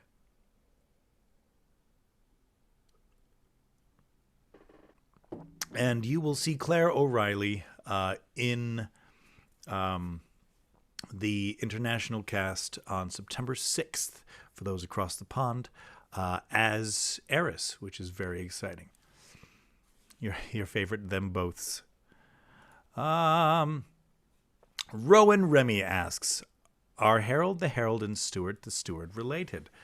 That is a common question we get, and no, they are not related, but they are played by the same track, so by the same actor. In my mind, they're not related. And so here's something interesting. In Stories of Our Lyris, which is the spin-off episodes, those aren't musicals, but they do have musical elements. You get to learn more about the lesser or the support characters in OBP. And so we will explore the story of the Steward for sure, Stuart the Steward, and perhaps Harold the Herald, depending on if you are a Patreon member. You get to vote on what story you want to hear next. And I will bring up that link right now so you can, just in case you are interested, become a Patreon member for as little as $2 a month. You can have your say in these polls. We have done 4 Stories of Our Lyris, and we have 2 more planned before the end of the year. And I will tell you that actually we have 3 more planned by the end of the year. We will have an OBP, I guess you would call it a Christmas special. But that's all I can tell you for the moment. The audience have been selecting some lesser pick choices tonight. Are you enjoying having these options see the light? I enjoy any choice that's made. I'm very curious to see the choices. I know what everything leads to. It's interesting, tonight's show. Somebody said this audience is vicious. Yes, you are. You've played Kytius before, now Culgar. Are you playing Eris next? Sarah Bostock, our head of social media. No, but I do know somebody who wants to play Kytius, Ms. Bostock, and that is possible on the Roll of the Dice event that is happening. I believe it's in November, maybe it's... I don't know. The Roll of the Dice event, it's on obpmusical.com. The Roll of the Dice event is you have a cast of approximately 12 actors, and then we roll to see who plays what. We may choose to gender bend Kytius. We may choose Murray finally to play Eris, as I've always dreamed he would. Mimi Brown, very talented actor Mimi Brown is. In all 130 pathways, is there ever one where the companions get to join the party with the elves? There is not that pathway. However, in What If 2 will be happening this year, and that is, it starts off as a regular OBP show, but then one minor change is made, then 2, then 3, then 4. By the time we get into session 2, the whole show is completely different. But we learn about the ulterior motives or the motives of various other characters in the world of our Lyris. Another question from the very talented Miss Mimi Brown. Follow-up question to Sarah's: when we get the one-man OBP starring Tory? I will say that the first time I brought it into a producer's office, I did the Herald scene, and I played Culgar, Kytius, Annex, and the Herald, and he's like, well, this is a one-man show. What do you think? And I went, no. What If September? Thank you very much, Amelia. I am not surprised. November 15th. Oh, no. Awesome. How much time do we have left, stage management? Just in case you're wondering, my costume for Culgar is an Off the Beaten Path t-shirt. I don't know if you can see it, or a hoodie. You can get that in our merch store, also linked in our link tree. That looks like this. If you also want to support OBP, you can do that in various ways: by joining our Discord, by following any of our social media, buying merchandise and advertising, joining our army of volunteers. There's so many different ways, including becoming a Patreon for as little as $2 a month. Why is it every time you show something off, my screen freezes? Yes, bearded bastard, there you are. I don't know why that happens. 2 minutes, folks. I'm getting messaged on Discord right now as we speak. I'll have to listen to, or read that later, rather. Thank you, too. Much appreciated. I know some of my students are in the audience tonight. And the Sharabura family, Colin, Dougie, Connie, are my students, and I absolutely adore them. So it's good to have you here, folks, if you're still here. I'm going to go backstage now. Thank you all. Have a wonderful session 2. We'll see how things play out. And if we get to the secret ending, there's Kim. Good to see you. Enjoy session 2 of Off the Beaten Path.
When last we left the companions, Kytius Westwind had been captured by a band of unknown mercenaries. He was detained in stasis for a fortnight, sleeping, constantly dreaming of her.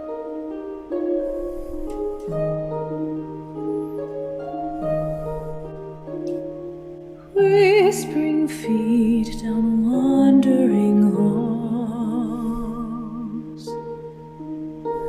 the lover glides as midnight falls. A glance behind, her breath is held.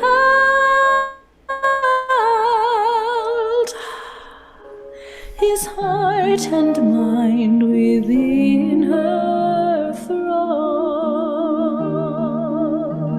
Sleeps at the lover's flame. Sleep, she said as she whispered his name. Sleep, and all your desires shall slake. Sleep, and I'll be gone when you awake.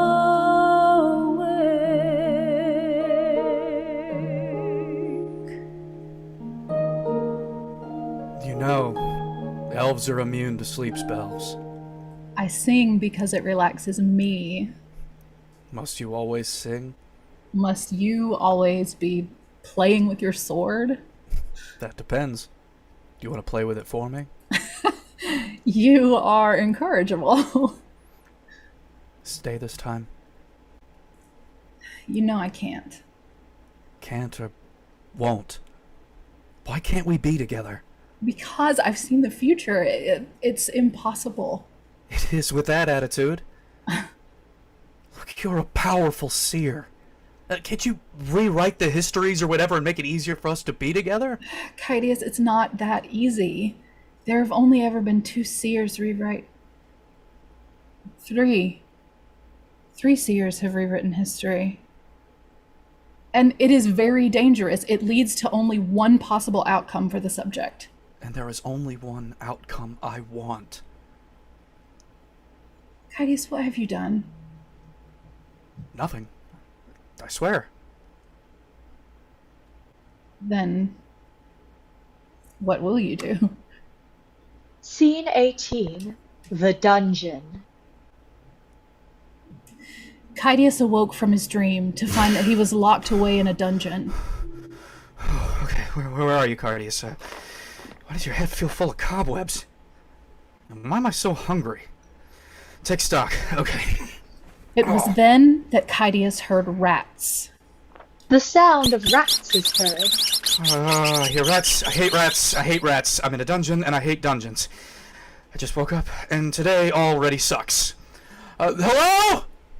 Is anyone there? I think I'm in... I think there's been some level of confusion here. I'm a very important person.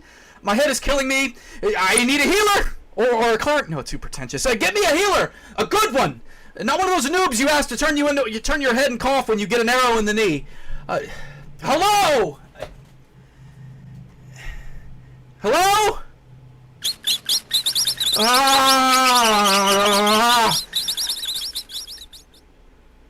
They've left me here to die. Kytius places his hands on the cell door. The music for a knock spell is heard.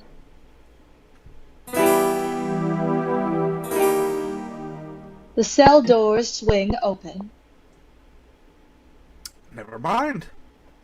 Kytius left his cell with as much stealth and dexterity as he could muster, which wasn't very much. Who's there? Shut up. You shut up. Kytius. How do you know my name? Because it's me. Me who? Kytius, you've been here for almost a fortnight. You've been under stasis spell cast by the Whispermen. You never answered me. Me who? Annex. How do I know it's you, Annex? Annex appears next to Kytius. Annex! Shh! By the gods, they're on their way. Culver! Culgar's here? We're all here. You once told us to never split the party. This is us not splitting the party.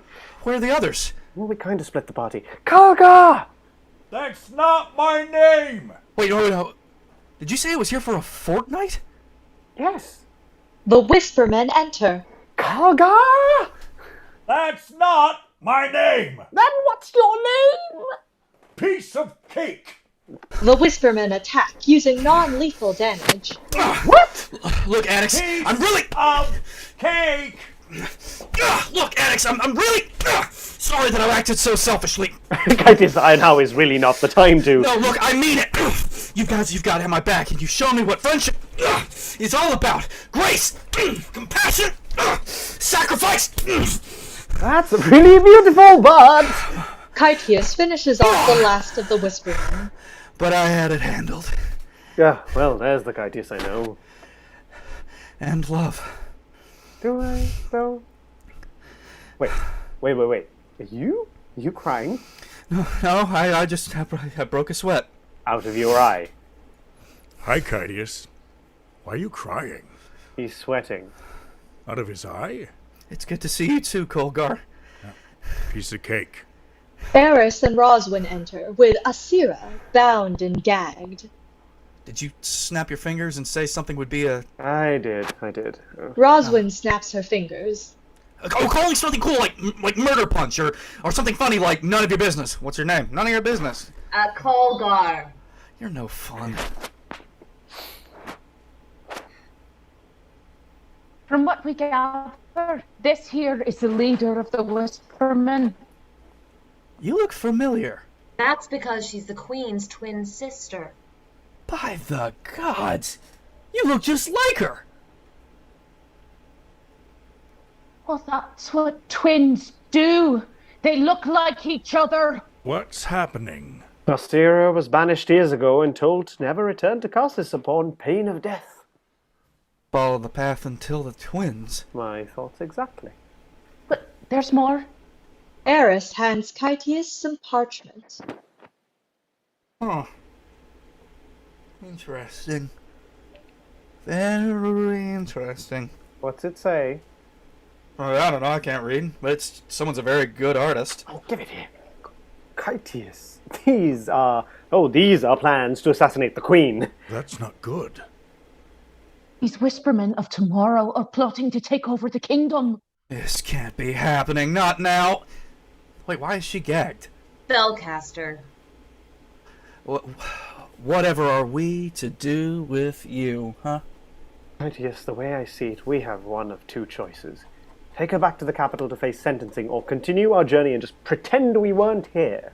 Or sentence her ourselves.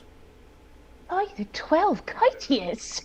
Kytius pulls Eris and Rhoswen to the side. Culgar follows. Hear me out. Annex, watch the prisoners.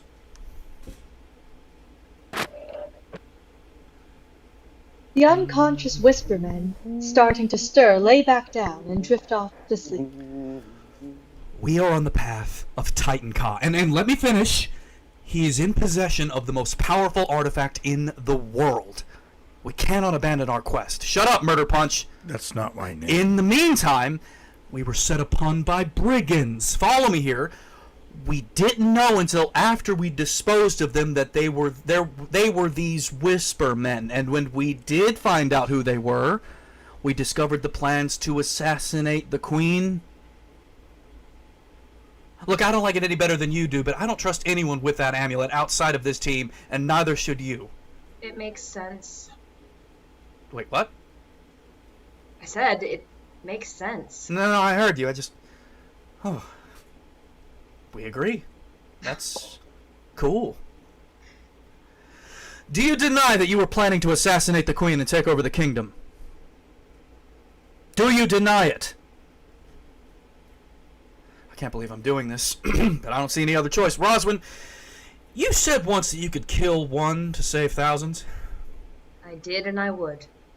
I will not see this country overthrown into civil war. I, Kytius Westwind, sentence you for the crime of treason against the crown and against your own flesh and blood. Rhoswen, remove the gag. Any last words? If you kill me, there will be more to fill the void. But none as powerful as you. May the gods be merciful for what I must do. The choice was made. However, no one was comfortable with how things had played out. But Kytius still needed his capture. Scene 19, The Fire. I want to thank you all for getting me out of there. We are a team. No matter how much one of us is a prick. Big prick. You've been stealing looks? Oh! Out of all the things I would steal, looks at you isn't one of them. Besides, glancing at Culver, I've already seen the crown jewels. Whoa! Wait, when were you gonna tell me? I don't kiss and tell. Oh, you hear that, lad? Colgar could teach you a thing or two. He taught me a thing or two. Ah! I don't want to hear this! No! Oh! Ah! Look, there's a caravan ahead of us. We can catch up with it first thing in the morning, or we can travel at our own pace. Being the leader that I am, I'm leaving it up to you. What do we do? The choice is yours. What would you have the companions do? Travel at their own pace, or join the caravan? Well, if you chose to earn some coin, or I could improvise and practice, compose. Well, we could hear some rumors of danger on the road. This is democracy manifest. Pretty lady, whatever she wants to do, I'll do that. I don't like more people, so just sounds like people-y to me, so I say avoid the people. I feel that. Yeah.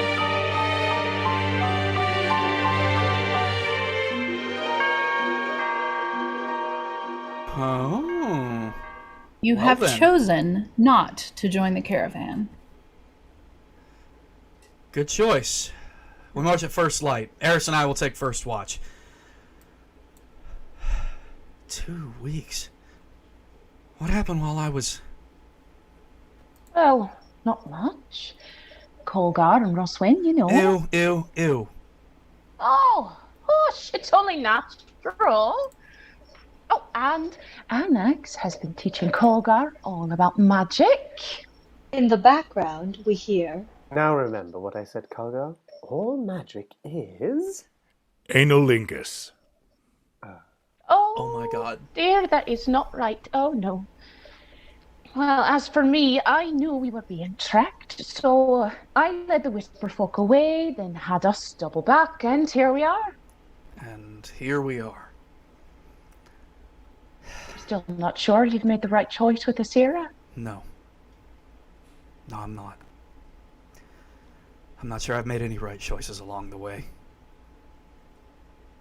Well, sometimes leadership is sticking with the lesser of evils and learning from our mistakes. I don't even know what I've been choosing. Maybe it's time I don't know. Start moving forward. You know, sometimes I see a glimpse of the man you were before. And it makes this all worth it. Eris, we never talked about your previous life. When we met, it was... When we met Kytius, that is when I really started living. Anything before that... I know where the amulet is!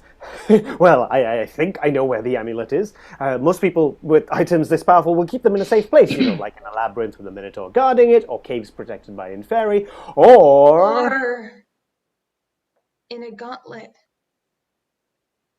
Oh, you've looked like you've just seen a ghost. Out with it. I know where the amulet is.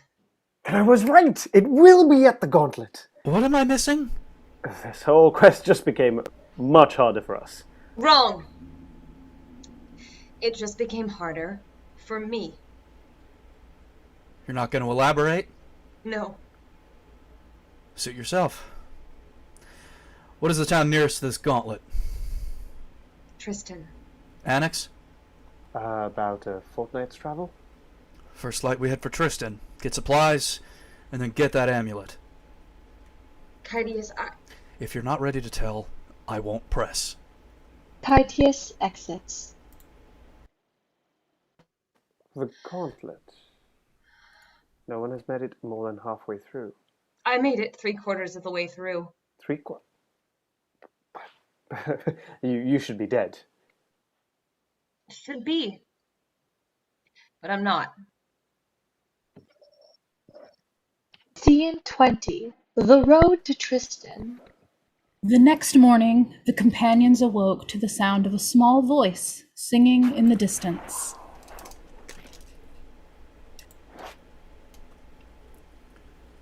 Eris, go see who that is. You don't have to. I know who it is. Huh? There's a better place for arms than a woman in ponds, from pure light wounds to a cow that responds. And balefire hold rings and wizarding wands. You. Me.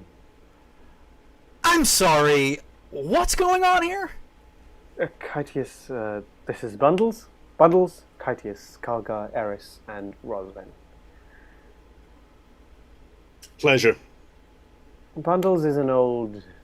acquaintance. Friend. I see. It's not traveled alone. It's not safe to travel alone in these woods, Bundles. Why don't you catch up with that caravan up there, yeah? Trying to pawn me off already. Well, Kytius is it? Because quite frankly, evil can hide itself in plain sight, and the Queen's Road is safe enough. Bundles has the gift of foresight. Like a seer? No, not so powerful. The three seers have the power of time, manipulating it, seeing it. My power, as Annex calls it, is more like a hunch, a foreshadow. If I go left, the path is bright. If I go right, the sun is shaded, oppressive. Well, that's easy. Then you go left. Easy.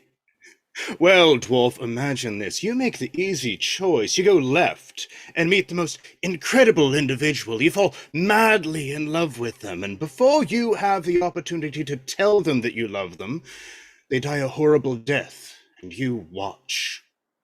And had you gone right, you would have simply fallen off a horse and broken your leg. I ask you, which is the better path? Love. Always love. You would say that. The one exception is evil. I can tell where it lurks. I can also see it in the hearts of those I encounter. Looking at Rhoswen. And I can see all those touched by its blight. The fates have led me here amongst you. I am safe. With that caravan, I am not. So I ask to join you as far as I am welcome, if you will have me. This is Annex's call. Bundle stays. I owe him a great debt. One I suspect that will never fully be paid. All right, Bundles travels with us. Thank you. Annex, hold back a moment, will you? We need to talk. I thought you might. How much do you owe Bundles? More than gold, Kytius. I owe him my life. And with that, Annex caught up to the rest. The road to Tristan was easy for a change. No orcs crossed their paths. No elves stood in their way. And yet, a dark cloud followed the companions and their sixth. Who was this that came into their midst? Bundles was affable enough, warm and endearing, and yet they sensed great pain. It was Culver that came to the rescue. Scene 20B. Story time. Annex, can I hear one of your stories? Oh, the one about the piper. Annex glances at Bundles. No, do the Goodberry story. I just don't feel much like telling stories tonight, Culver. I do. What? On the condition I get to hear the elf's story. My story? Aye. Your story. Deal. I'll even go first. Ooh. I stole the ring of Karsus by accident. What? It's true. When my teacher... Wait, no, hang on, wait, no, wait. You had a stealing teacher. Yeah, I did. And my last and final task was to steal the seat of power. Now, he said this as he fiddled with his ring, so I knew exactly what he meant. Thought I did. So, I snuck by the guards, removed all the traps, and bypassed the magical alarms. When I returned, I tossed it nonchalantly to him. Then he says, "What's this?" I replied, "The seat of power." "You stole the ring of Karsus, the signet ring of the royal family?" "Mm-hmm. But you were off to steal the painting, the seat of power. That would have been infinitely easier. Damn this prickling itch. Hand me some ointment. That ring is not pure silver, as the steward had suggested. Why did you steal the ring and not the painting?" I simply said, Because I could. That's exactly what Princess Lafrena said. It all makes sense. Well, Eris? Even I'm interested in hearing this.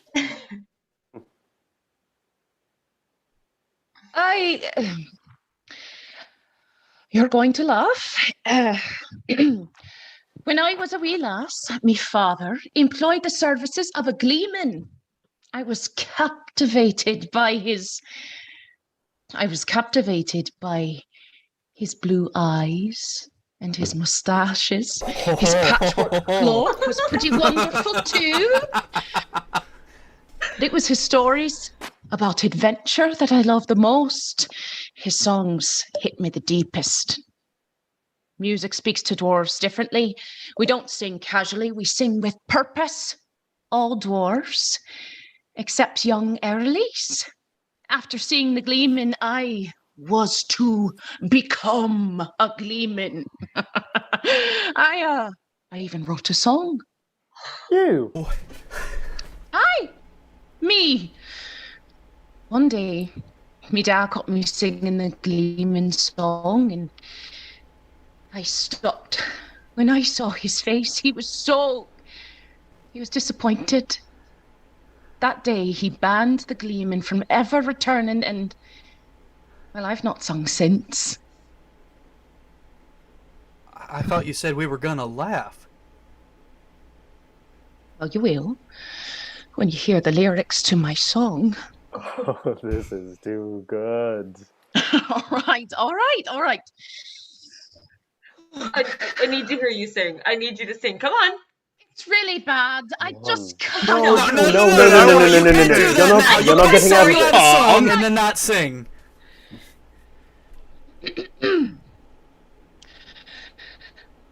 I hate orcs and I hate trolls. Eradicate the buggers is my lifelong goal. I'd rather fight an army of well-armed gnolls with their beady little eyes and their smelly butt holes.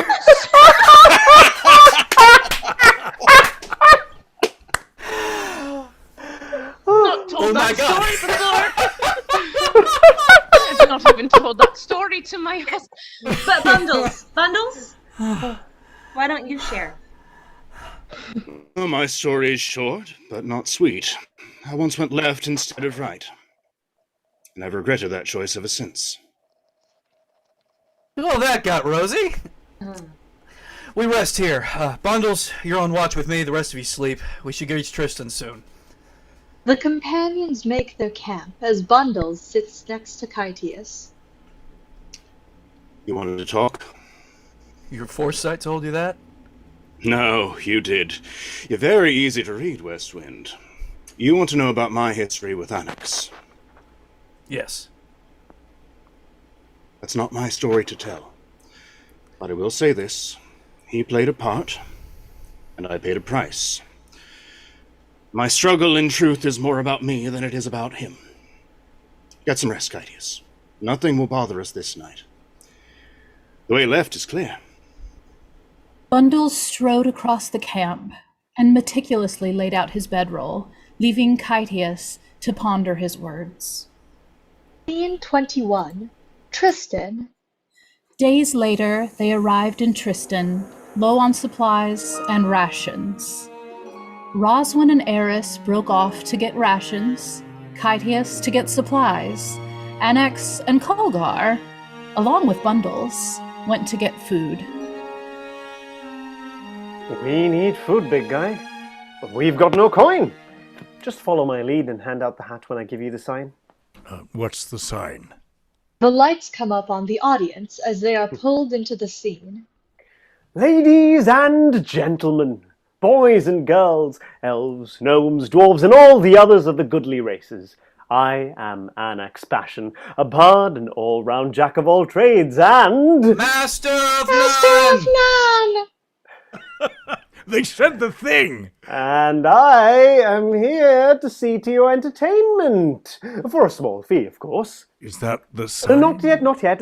And while my companions can afford their provisions, I, a simple performer, must rely on your generosity for mine.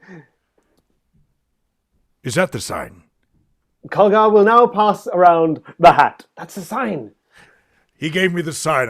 I'm supposed to give out the hat now. Now, in life, there are only two things that are absolutely certain. One, the search for unconditional love, and two, death. Most every story has to do with one or the other, or even both. Sing about Tat.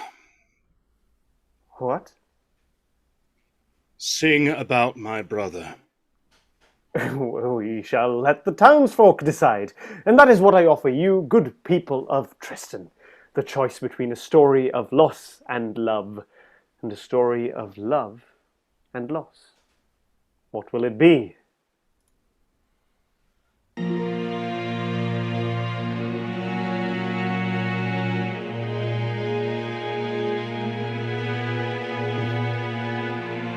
Wonder what they're going to pick today.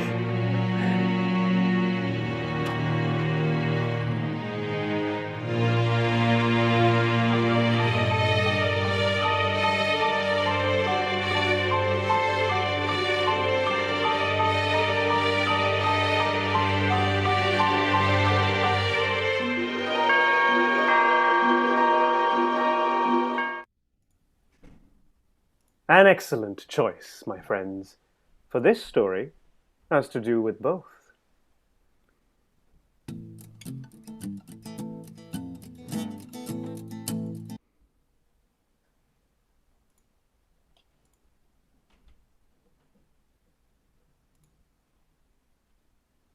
This is my favorite song. It's not, you're not playing it, but it's my favorite song.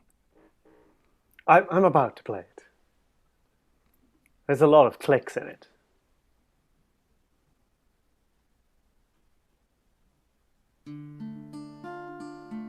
There we go.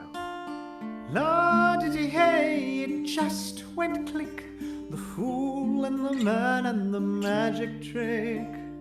Now you see him, now you don't. Will he save him? He probably won't. The fool was the kind of man, you see, who could do it all, as he said with glee. I can heal your wounds, I can play this lute, I can even render.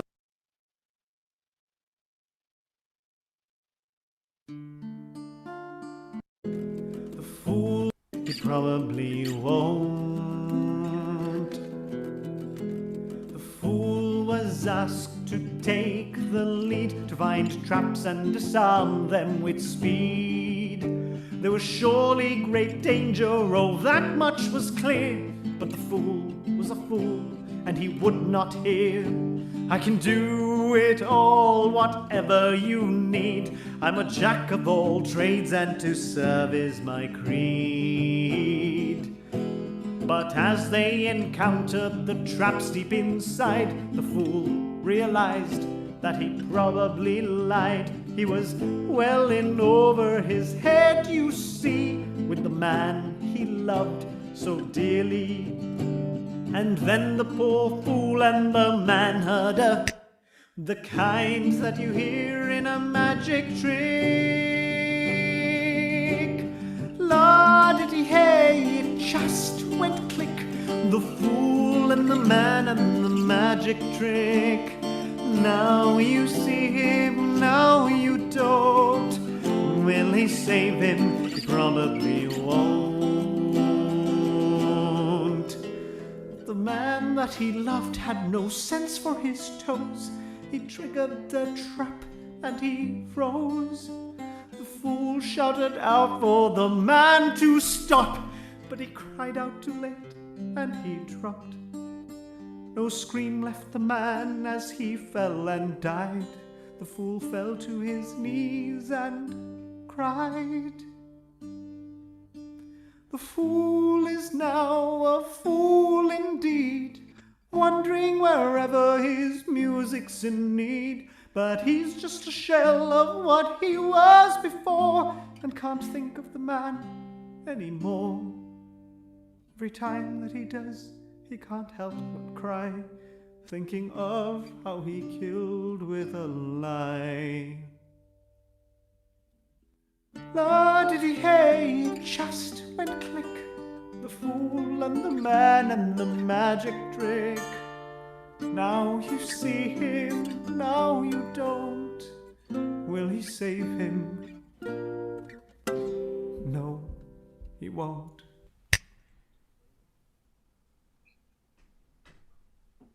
Thank you. The hat forgotten, Colgar and Annex watch as Bundles melts into the crowd and disappears. I'm sorry, Bundles. I am so sorry. Kytius enters. Where's he off to?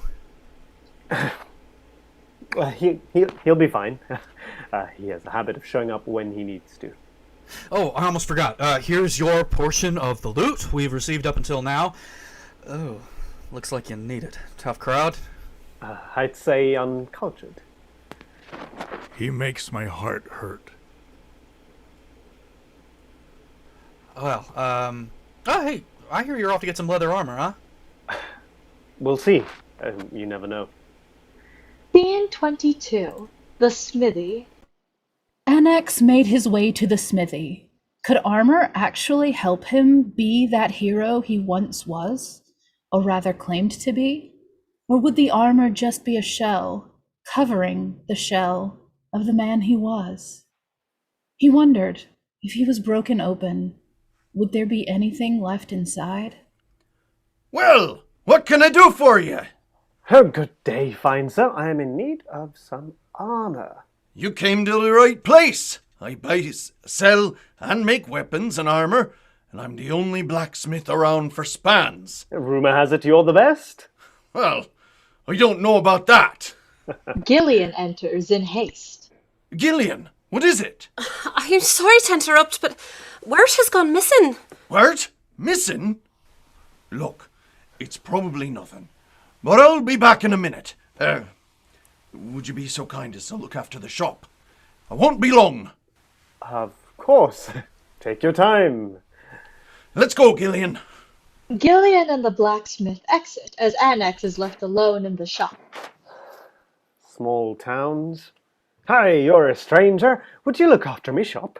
Me whole life savings is tied up in the smithy, but I'll trust you a stranger not to steal nothing. I could totally be a blacksmith. Ah, yes. I remember the day I made this sword. Good.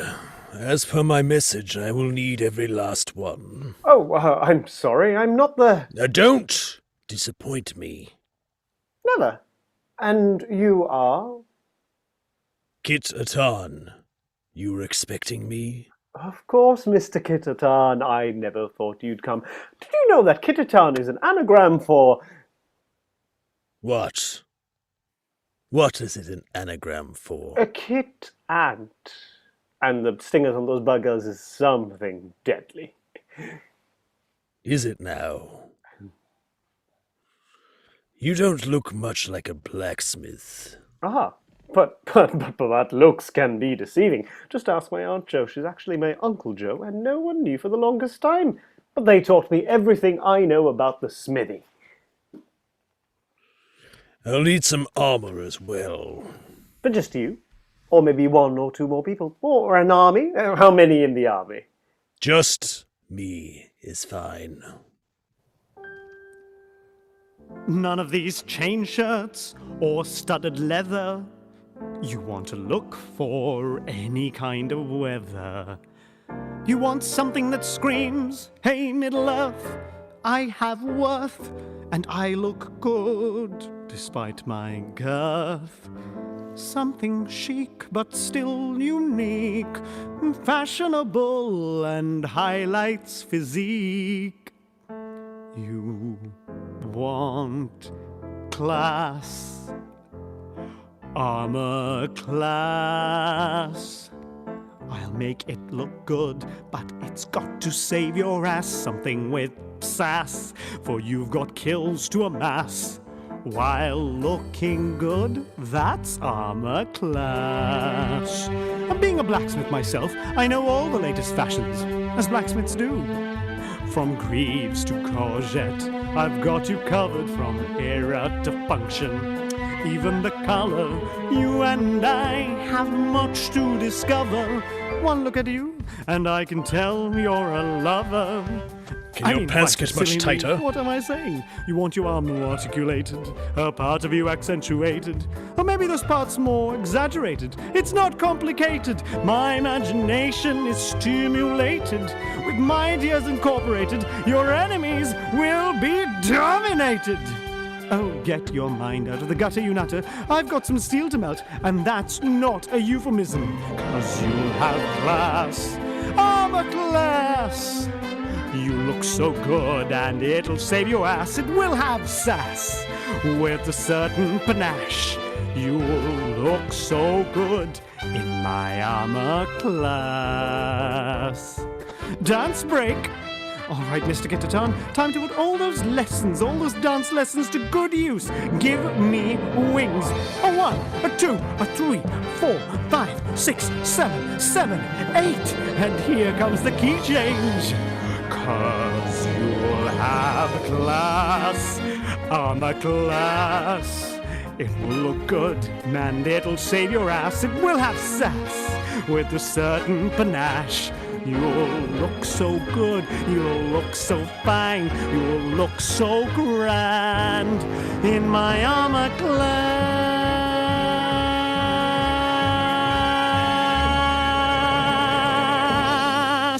On guard. Annex uses the rapier against Titan Ka for a killing blow, but he is too fast. A short sword fight ensues with Titan Ka outmatching Annex. As Annex is down on the smithy floor, Titan Ka stands above him. Suddenly, Annex casts a spell. Titan Ka finds himself inside of his own mind, with stinging insults being hurled at him from several directions, temporarily driving him mad. I will kill your power is an illusion. Like real fears, you will die alone. Picked up something that helps me, even if you don't. Death is coming. Just then, Annex appears and runs Titan Ka through. Both simultaneously elated and disappointed, Annex fled, returning to the companions and told them, "We have to go, now!" After a hasty retreat out of Tristan, Annex told them what had happened. Scene 23. The road outside Tristan. And then I ran him through! How did you manage to overpower Titan Ka? I caught him unaware. I did what I had to do, but there was no amulet. You're sure? Positive. Well, at least Titan Ka's out of the way. He's not. I'm pretty sure he was dead. I could tell, because he was dead. What do you know that we don't? Amulet is a phylactery. A what? No. It holds the soul, so even if the body dies, the owner can live again. No wonder it's so powerful. What do you know about this factory thing? Phylactery. What he said. It houses the souls of all the dead sorcerers that have ever died possessing it. Sweet mother of all that is good, that must be Incredibly powerful? It is. How and why do you know all of this? I just do. Good enough for me. Look, I should have said this a few weeks ago, but after you rescued me in the dungeon, but I didn't. Because I was a fool. I thought I could go at this alone, but I am nothing without you guys. I can't do this alone. Not without your strength. Not without your skill. Not without your magic. Not without your balls. I don't have balls, but they're still bigger than yours. That statement's true. Self-defecating humor is funny. Close. So close. The gauntlet was housed within the grounds of an ancient, long-forgotten cemetery. The mausoleums and crypts stood silently crumbling, decaying like the inhabitants that lie within. In the distance, hundreds of twinkling lights spread across a hillside. Campfires, drums of war could be heard. Scene 24, The Graveyard. That's Titan Ka's army. I'd bet my life on it. That's the road to the sepulchre. We did just that. You two head in. We'll protect the sepul thingy. Wait. I want to come in, but I know I'm not smart enough. I'm smart enough to know I can't. Culgar and Rhoswen embrace. Culgar, I need you to know something. Well, two things, really. The gauntlet. No one has ever made it out alive. There are traps. If I'm not absolutely silent, all of the traps will go off at once. Do you understand what I'm saying? Yeah, I do. The annex is going with you. What? No, it's too dangerous. Yeah, he told me because of your fingers speak. He's going to help you. If you'll have me. You don't know what you're offering. That's just it, though. I do know. All right. But no one else can follow. Promise me? Promise! Give me a minute or two to make sure it's safe. Then follow me in. What was the other thing? You said there were two things. But I love you. Give me a moment, Annex, then follow me down. Rhoswen exits into the sepulchre. Is that the first time she said it to you, lad? That's my mom. That's the first time anyone has said it to me. Well, this ground, it's frozen. How did they ever... Kytius, the permafrost. Find the one that is lost when they step. Annex, give her a minute to make sure she doesn't get lost down there. She's too important. The rest of you stay within sight of me. The companions took up defensive positions around the sepulchre. Scene 25, The Gauntlet.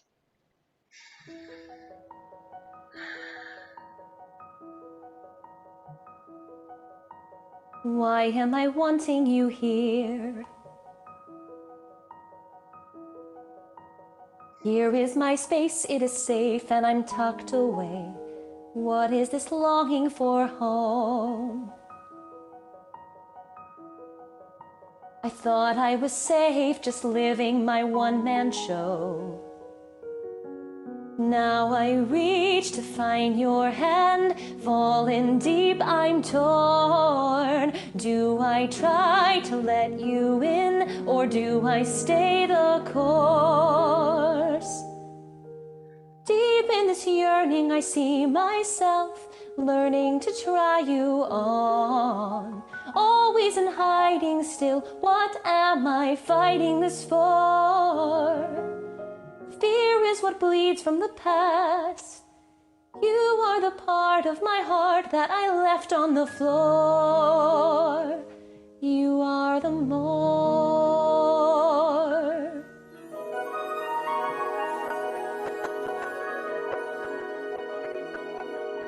You have no answers or keys.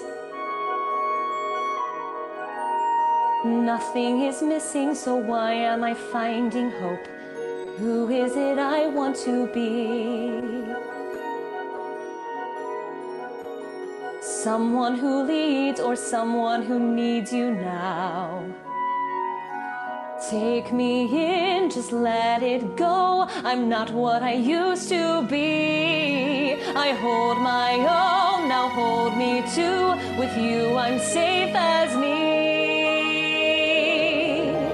Deep in this yearning I see myself, learning to try you on. Giving in faster, but still looking after the storm.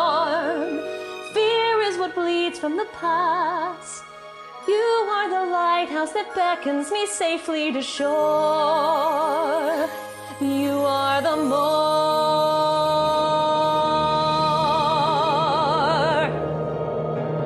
Here I am, facing what could be the end. I've never been scared of losing before.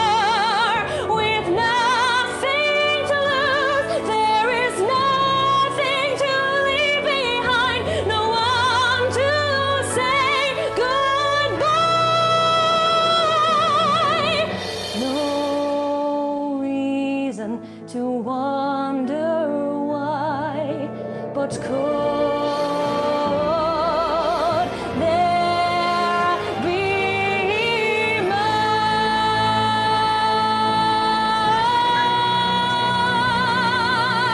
Deep in this yearning I see myself, learning to try you on. Always in hiding still, what am I fighting this for? Fear is what bleeds from the past. You are the part of my heart that I left on the floor. You are the more. You are the more.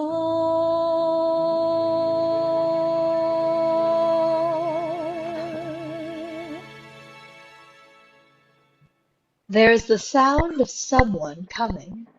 Culver! Rhoswen, I need to tell you something. What? Just say it, NX. You're pregnant. What? With twins. Follow the path until the twins. Why are you telling me this now? Because you need to know. You deserve to know. How do you know for sure? Magic. I see. Well, this changes nothing. As soon as we step into that room, just follow my instructions and take care of Culver. From here on out, only thieves can't. With that, she entered the first test. Rhoswen choreographically makes her way through the gauntlet. The choreography isn't meant to be perfect technique, but evasive. The intent is to not set off the traps. After each trap, she shows Annex the number of each, 1 through 12. Eventually, she makes it through all of them and retrieves the amulet of Katara. It is then, when her guard is down, that she triggers a 13th trap. A click of a pressure plate is heard. Silence, but for the beating of Rhoswen's heart. Annex is frozen. It's a pressure plate trap, NX. Listen very carefully. You have to come here and disarm the trap. I can't. Not that one. You have to, or I die. We die. I failed at a trap like this before he died. I'm a screw-up. I'm not like you. It is good that you are not like me. You are brave. You're strong. Alex, look at what I'm about to tell you. This is all my fault. No, you made it past all the traps. You've gone farther than anyone else has twice. No, not the gauntlet. Everything. I am the one that killed Titan Kaw's son and made the amulet stronger. I am the one who basically gave Titan Kaw the amulet. You? But why? His son, Morkaw, was a powerful sorcerer, a cruel man, and my lover. He forced me to go through the gauntlet against my will. It was his powerful magic that saved my life in this very room. I killed him. But I destroyed his body, so his soul was trapped within the amulet. But I left the amulet where it lay. Titan Kaw found it and took it. This is your doing. Yes. Now help me take it back from those who never should have had it in the first place. Annex, please, save me. Save the lives of my children. Annex makes his way with haste through the remaining traps that are mostly disarmed. After a moment, he chooses to take Rhoswen's place. Rhoswen makes her way safely to the exit, turns back to look back at Annex, when he puts his fingers to his lips and whispers, "It just went click." Annex is hit by the final trap. Scene 26, the graveyard. Rhoswen, in shock, exits the sepulchre. Rhoswen. Where's Annex? Where is he? Rhoswen simply shakes her head. No. Annex. Annex! It's too late. I couldn't save him. What do you mean you couldn't save him? He gave his life for mine. But we stick together! No matter what. I'm sorry. I'm so sorry. Rhoswen, tell me that there was nothing you could do. Tell me. Nothing. You guys, we're not... Culver hears whispers no one else does. Those are not your friends. They're not what, Culgar?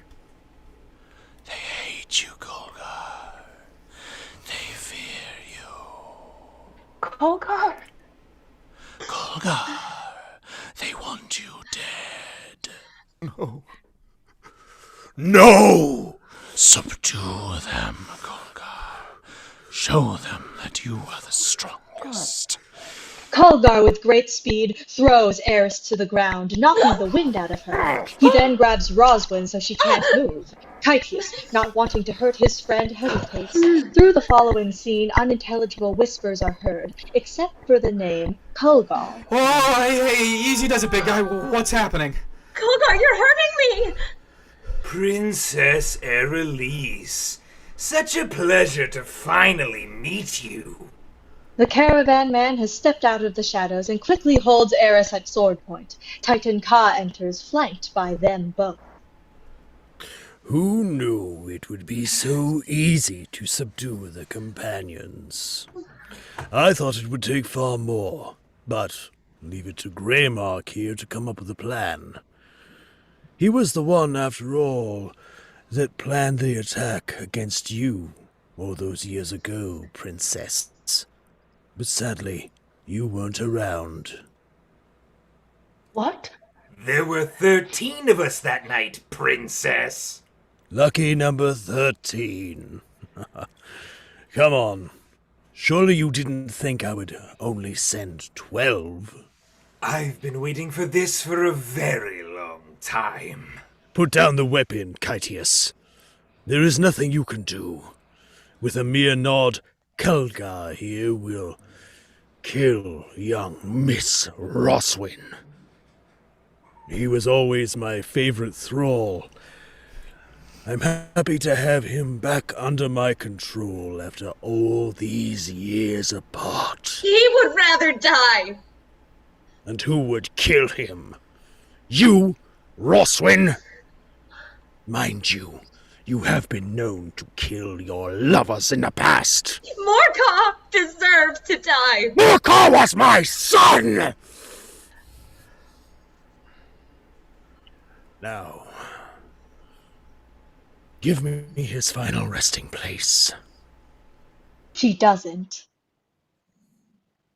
Culver! Squeeze the life from her. Culver starts to squeeze. Wait, hold on, wait. Just give them the amulet. Too late. I'll just take it from her corpse.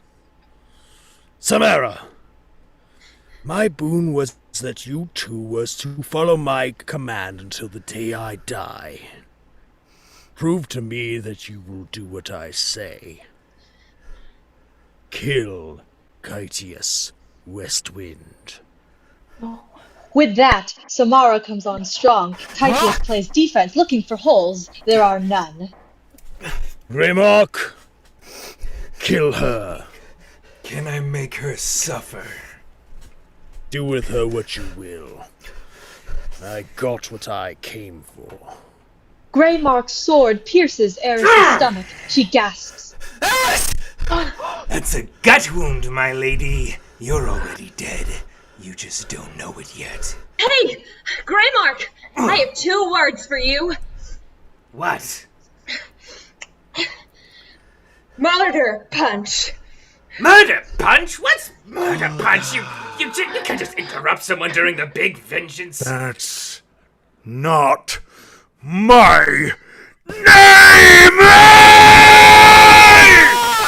Chaos erupts as Culver breaks free from the spell. Kytius fights with renewed vigor. Culver goes after Titan Ka without thought or weapon as Eris makes her to her feet to battle Greymark. Titan Ka's blade strikes Culver but does little good against the raging big man. But Titan Ka is too fast. You made a big mistake. You should have killed me quick. By the 12! Eris charges Greymark. In the meantime, Rhoswen slips by Titan Ka and takes out his hamstring, causing him to collapse. She slips into the shadows and is lost from sight. The battle continues on until... Greymark! Moonblood! Moonblood! Greymark! Eris kills Greymark, then turns towards Titan Ka. Oh, no. Death! Samara! Protect me! With that order, them both stop and turn and reset to either side of Titan Ka, the companions' wary watch. Then, on a hunch, Kytius sheaths his sword. Samara smiles and nods and grabs Titan Ka by the throat. Oh, what are you doing? You are under my command until the day I die! Today is the day you die! Them both finish off Titan Ka, then turn and exit. The companions are left in stunned silence. Eris collapses. Eris, hey! I'm fine. I just need to rest here. War drums can be heard. You go. I'll cover your retreat. Kytius Westwind never retreats. And Eris Boulderrock never cares what Kytius Westwind says. I'm not leaving you. I can't lose you two. Kytius, look at me. It's too late for that. Oh, come on, I shouldn't have brought you along. Yeah, you should have. You needed me for the foretelling. For her, and that's a sacrifice I'm willing to make. I'll come back. No, you won't. There won't be nothing to come back to. Go. Just make sure the elf takes care of the big guy. Where is she? Rhoswen! Rhoswen! Go! They limp off together, Culver leaning on Kytius for support. I know you're there. Rhoswen slipping from the shadows. How did you know? Does it matter? I guess not. Just do what you're going to do. Get it over with. For what it's worth. I'm sorry. Rhoswen raises the dagger and stabs Eris as the lights snap black. Rhoswen eventually caught up to the remaining companions without a word. They walked in silence until Culver could walk no more. The physical pain was nothing to him. It was not the pain of his wounds that brought him to his knees, but the pain in his heart. Scene 27. The road to Karsus. Hold up for a moment. Where did you go? After the fight with Titan Ka? With Eris? I waited until I knew you all had it under control. I covered our tracks and led the orc army away from us. Without a leader, they should disband soon enough. That was quick thinking on your part. Thank you. We should rest here for a bit. Then, what's the plan?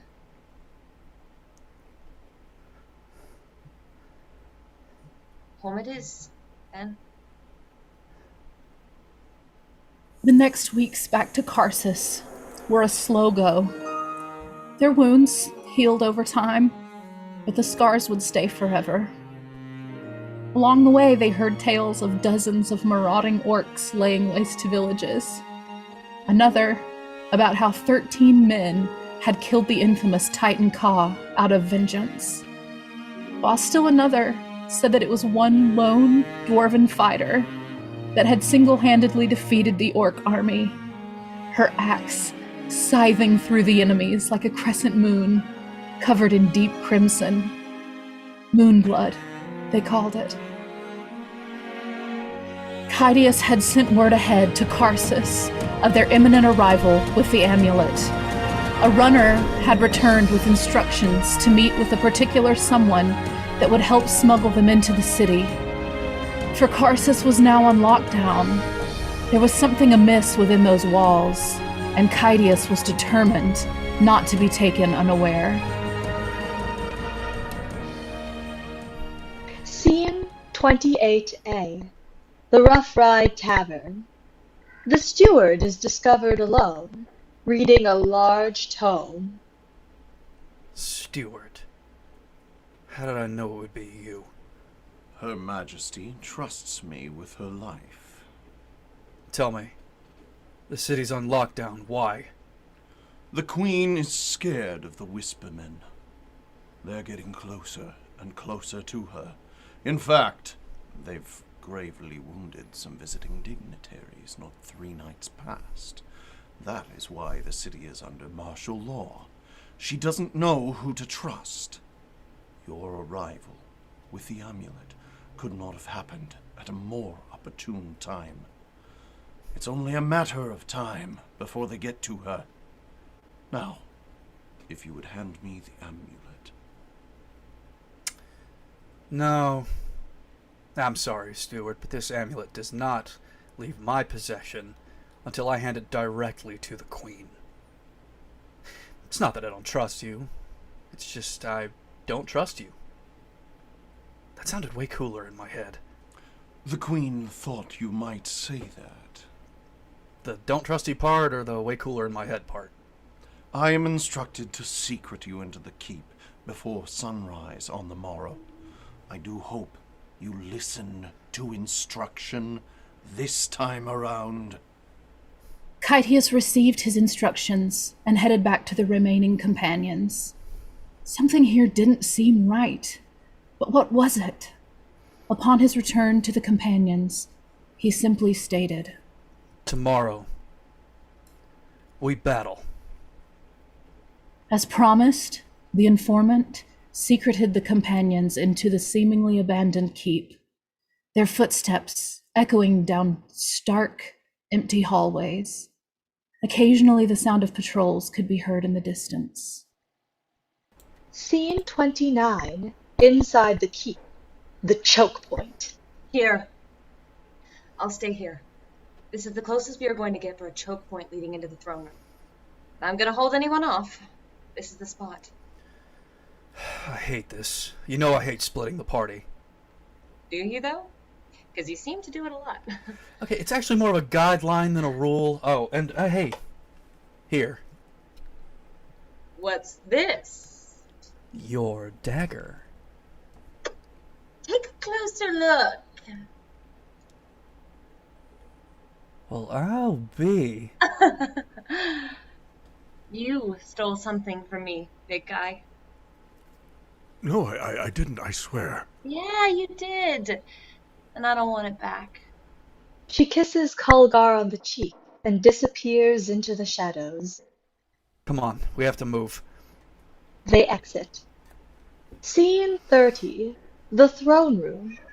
The companions enter the throne room. It is empty. There is something seriously wrong here. Lafrena enters in haste and stops when she sees the companions. Kytius, thank goodness you are here. Lafrena embraces Kytius. Agents of the Whispermen are everywhere. We don't know who to trust. Where's Rhoswen? Watching our retreat. Where's the queen now? In her chambers. The Whispermen enter. Go. We'll take care of this. My hero. Lafrena kisses Kytius on the cheek and exits. Look, we don't need to do this. You can walk away now and no one gets hurt. Not on your life. Oh, I was hoping you would say that. With a wicked smile, Kytius draws his sword. This is gonna be fun. The battle begins as the scene changes to Rhoswen. The blade specialist enters. Scene 31. The choke point. Hi. My name's Rhoswen, and you are? Fine, we don't have to exchange pleasantries. We can just walk around like this all day. You must be the Whisperman's blade specialist. That must mean you're very good. Well, so am I. The blade specialist comes in hard with her blades flashing, getting a feel for Rhoswen's defenses. Rhoswen parries, but just barely. Oh, you're very good indeed. Attack. The way you move? Attack. Ugh, it's like you're a master. Attack. Ugh, you're better than me. Attack. Look, lady, I'm pregnant. Attack. We can stop this now and call it a draw. Attack. Oh no! The blade specialist trips Rhoswen so she is lying prone on the ground. Look, lady, if you're gonna do it, just do it quick. The blade specialist raises her blade up high. She suddenly gasps and falls to the ground. Standing directly behind her is Eris, moon blood in hand. It worked! But it hurt like a bugger. How did you know it would work? I didn't. Oh, you are in rough shape. Oh, I don't suppose you have any more of that troll's blood, do you? Well, even if I did last, I'm not sure you'd survive. No, I suppose not.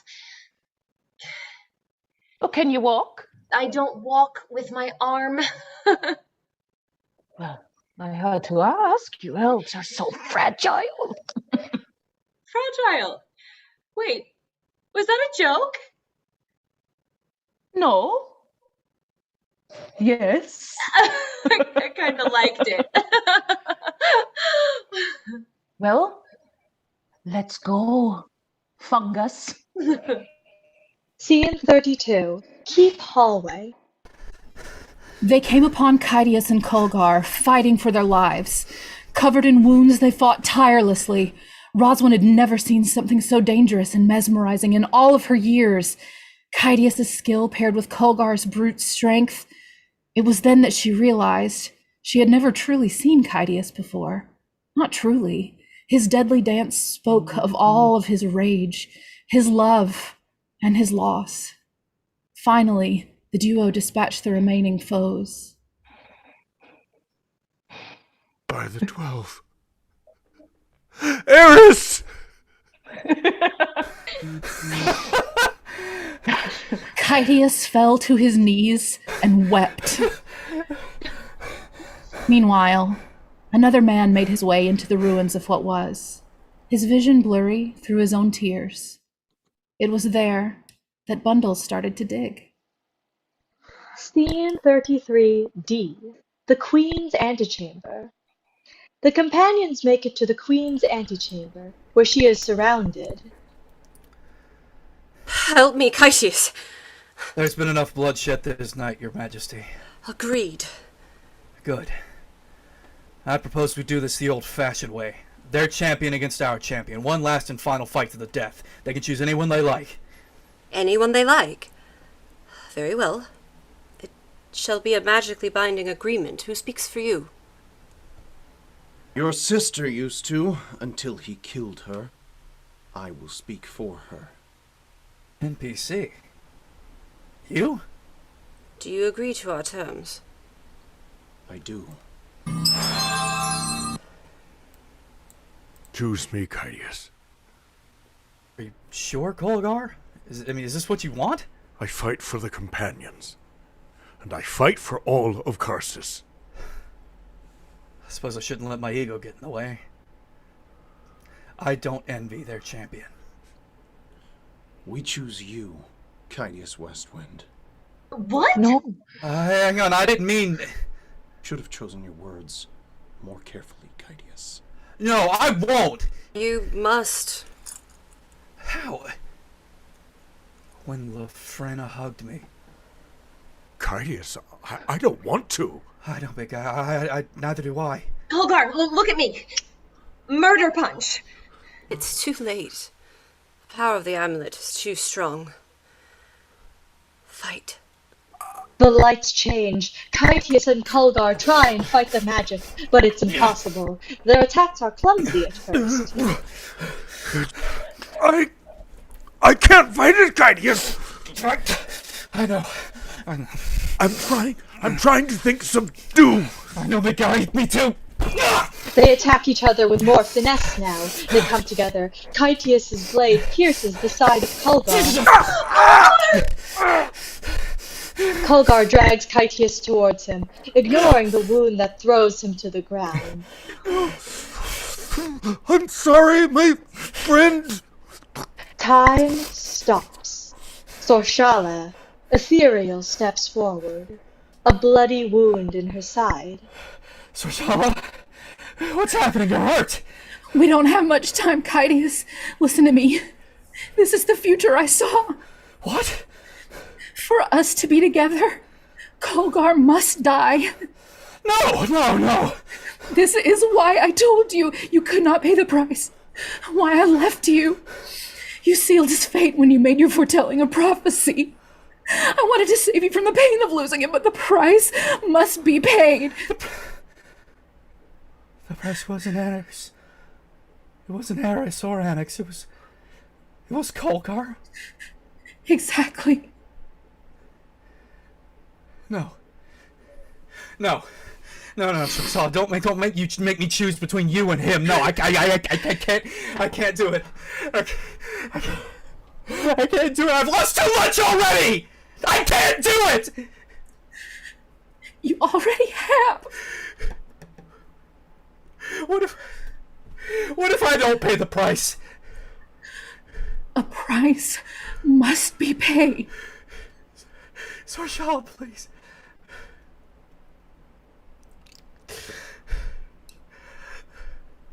Then all will be as he desires, his heart fulfilled. when he acquires and when he does, he pays the cost. The one he loves will...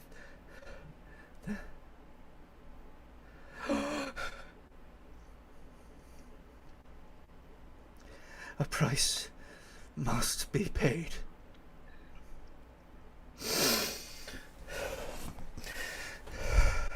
I know what I have to do. Time snaps back.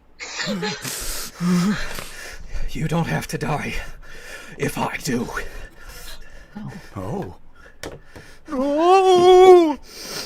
Kytius stands up and with difficulty spreads his arms wide. What are you doing? Fight him! Culver! Culver, look at me! Look at me, buddy. Look at me. Look at me in the eye. Come on, big guy. I can't hold off this magic much longer. Do it. Do it. Save the kingdom. Save yourself. Be with Rhoswen. A price must be paid. I can't. You can. Come on, big guy. You can do it. You must. Oh, I love you, my friend.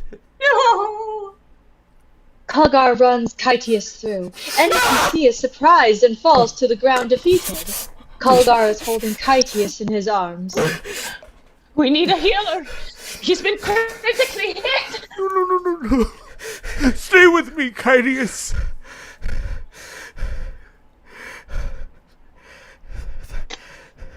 Thank you. You saved my life. Now I took yours. No. You took my life to save thousands. Kytius.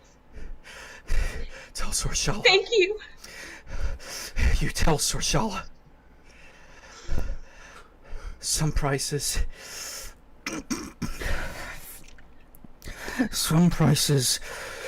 are too big to pay. You tell her I... Kytius! Kytius!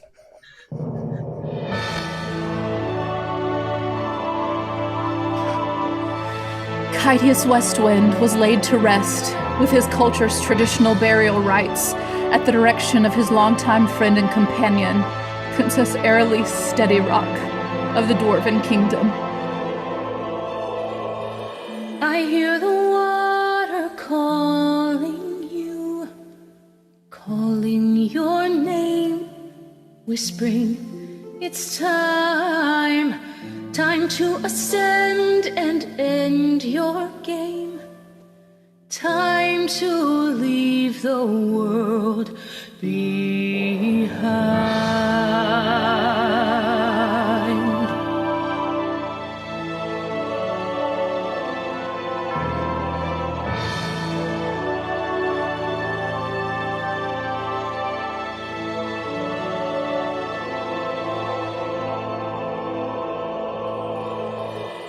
I feel the fire beckon you, warming your heart, embracing your soul, blazing a trail for you to start, blazing your path to pay your toll.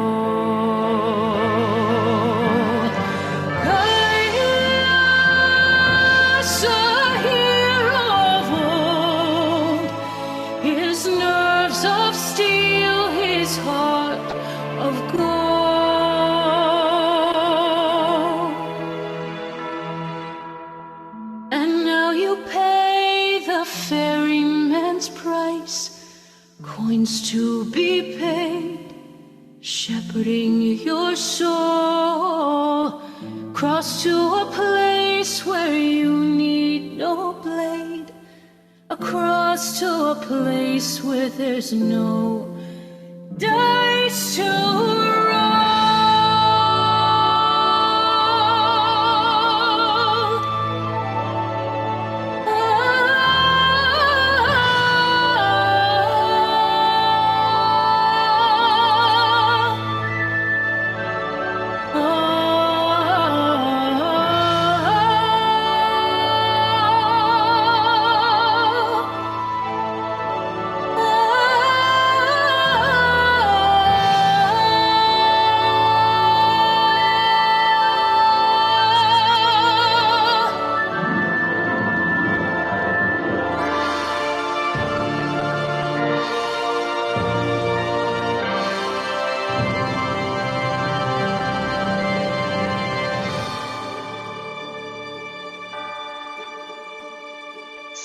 34. The Queen's balcony, overlooking Karsus. Eris and Rhoswen join the Queen. I want to thank you all for everything you've done and the sacrifices you've made. Karsus is forever in your debt. I don't know if there are any words to bring you peace. If there were, I would say them now. But, for the moment, I will just sit with you in your sorrow and tell you that, should you need anything at all any of you need do is ask. Tell me what happens with the NPC. He will be tried for treason and, I suspect, found guilty. The Whispermen were conspiring with several other countries to assassinate me. Now that I have the amulet, I have all the power. No one would dare stand against me.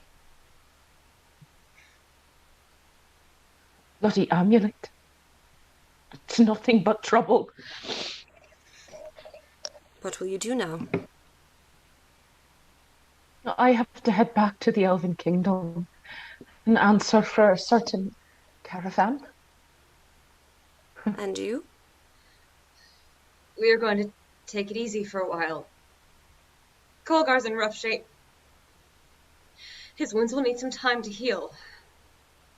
After that, there's someone we need to locate. Someone I can help you find? No. This is our own quest. For this, we have to go We have to go our own way. There's no better time to do it. Do you hear that? The sound of drums could be heard. That, my friends, is the sound of war. The end.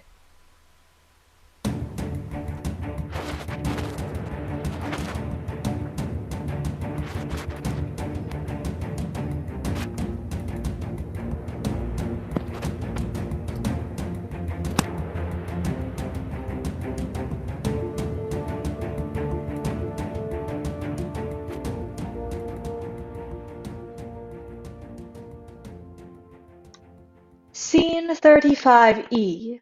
Post-bow scene. Bundles in tears is frantically picking through some rubble. Come on, where are you? You have to be here. Where are you? He sits down, seemingly losing hope. I'm sorry. You are my last connection to him. I can't leave you here. You'd never forgive me. Oh, God, Xanax. I hated you. For so long I hated you because you took him from me. My only brother. But I hated me more. Because I saw the light and the shadow. I knew before I introduced you that something beautiful and terrible would happen. And I chose to ignore it. I could have saved him. Just like I could have saved you. I knew you were going to die in Tristan, and I did nothing. Said nothing. I failed you both. I'm so sorry. Tap, if you can hear me, please, forgive me. He forgives you. And so do I. Annex? Curtain.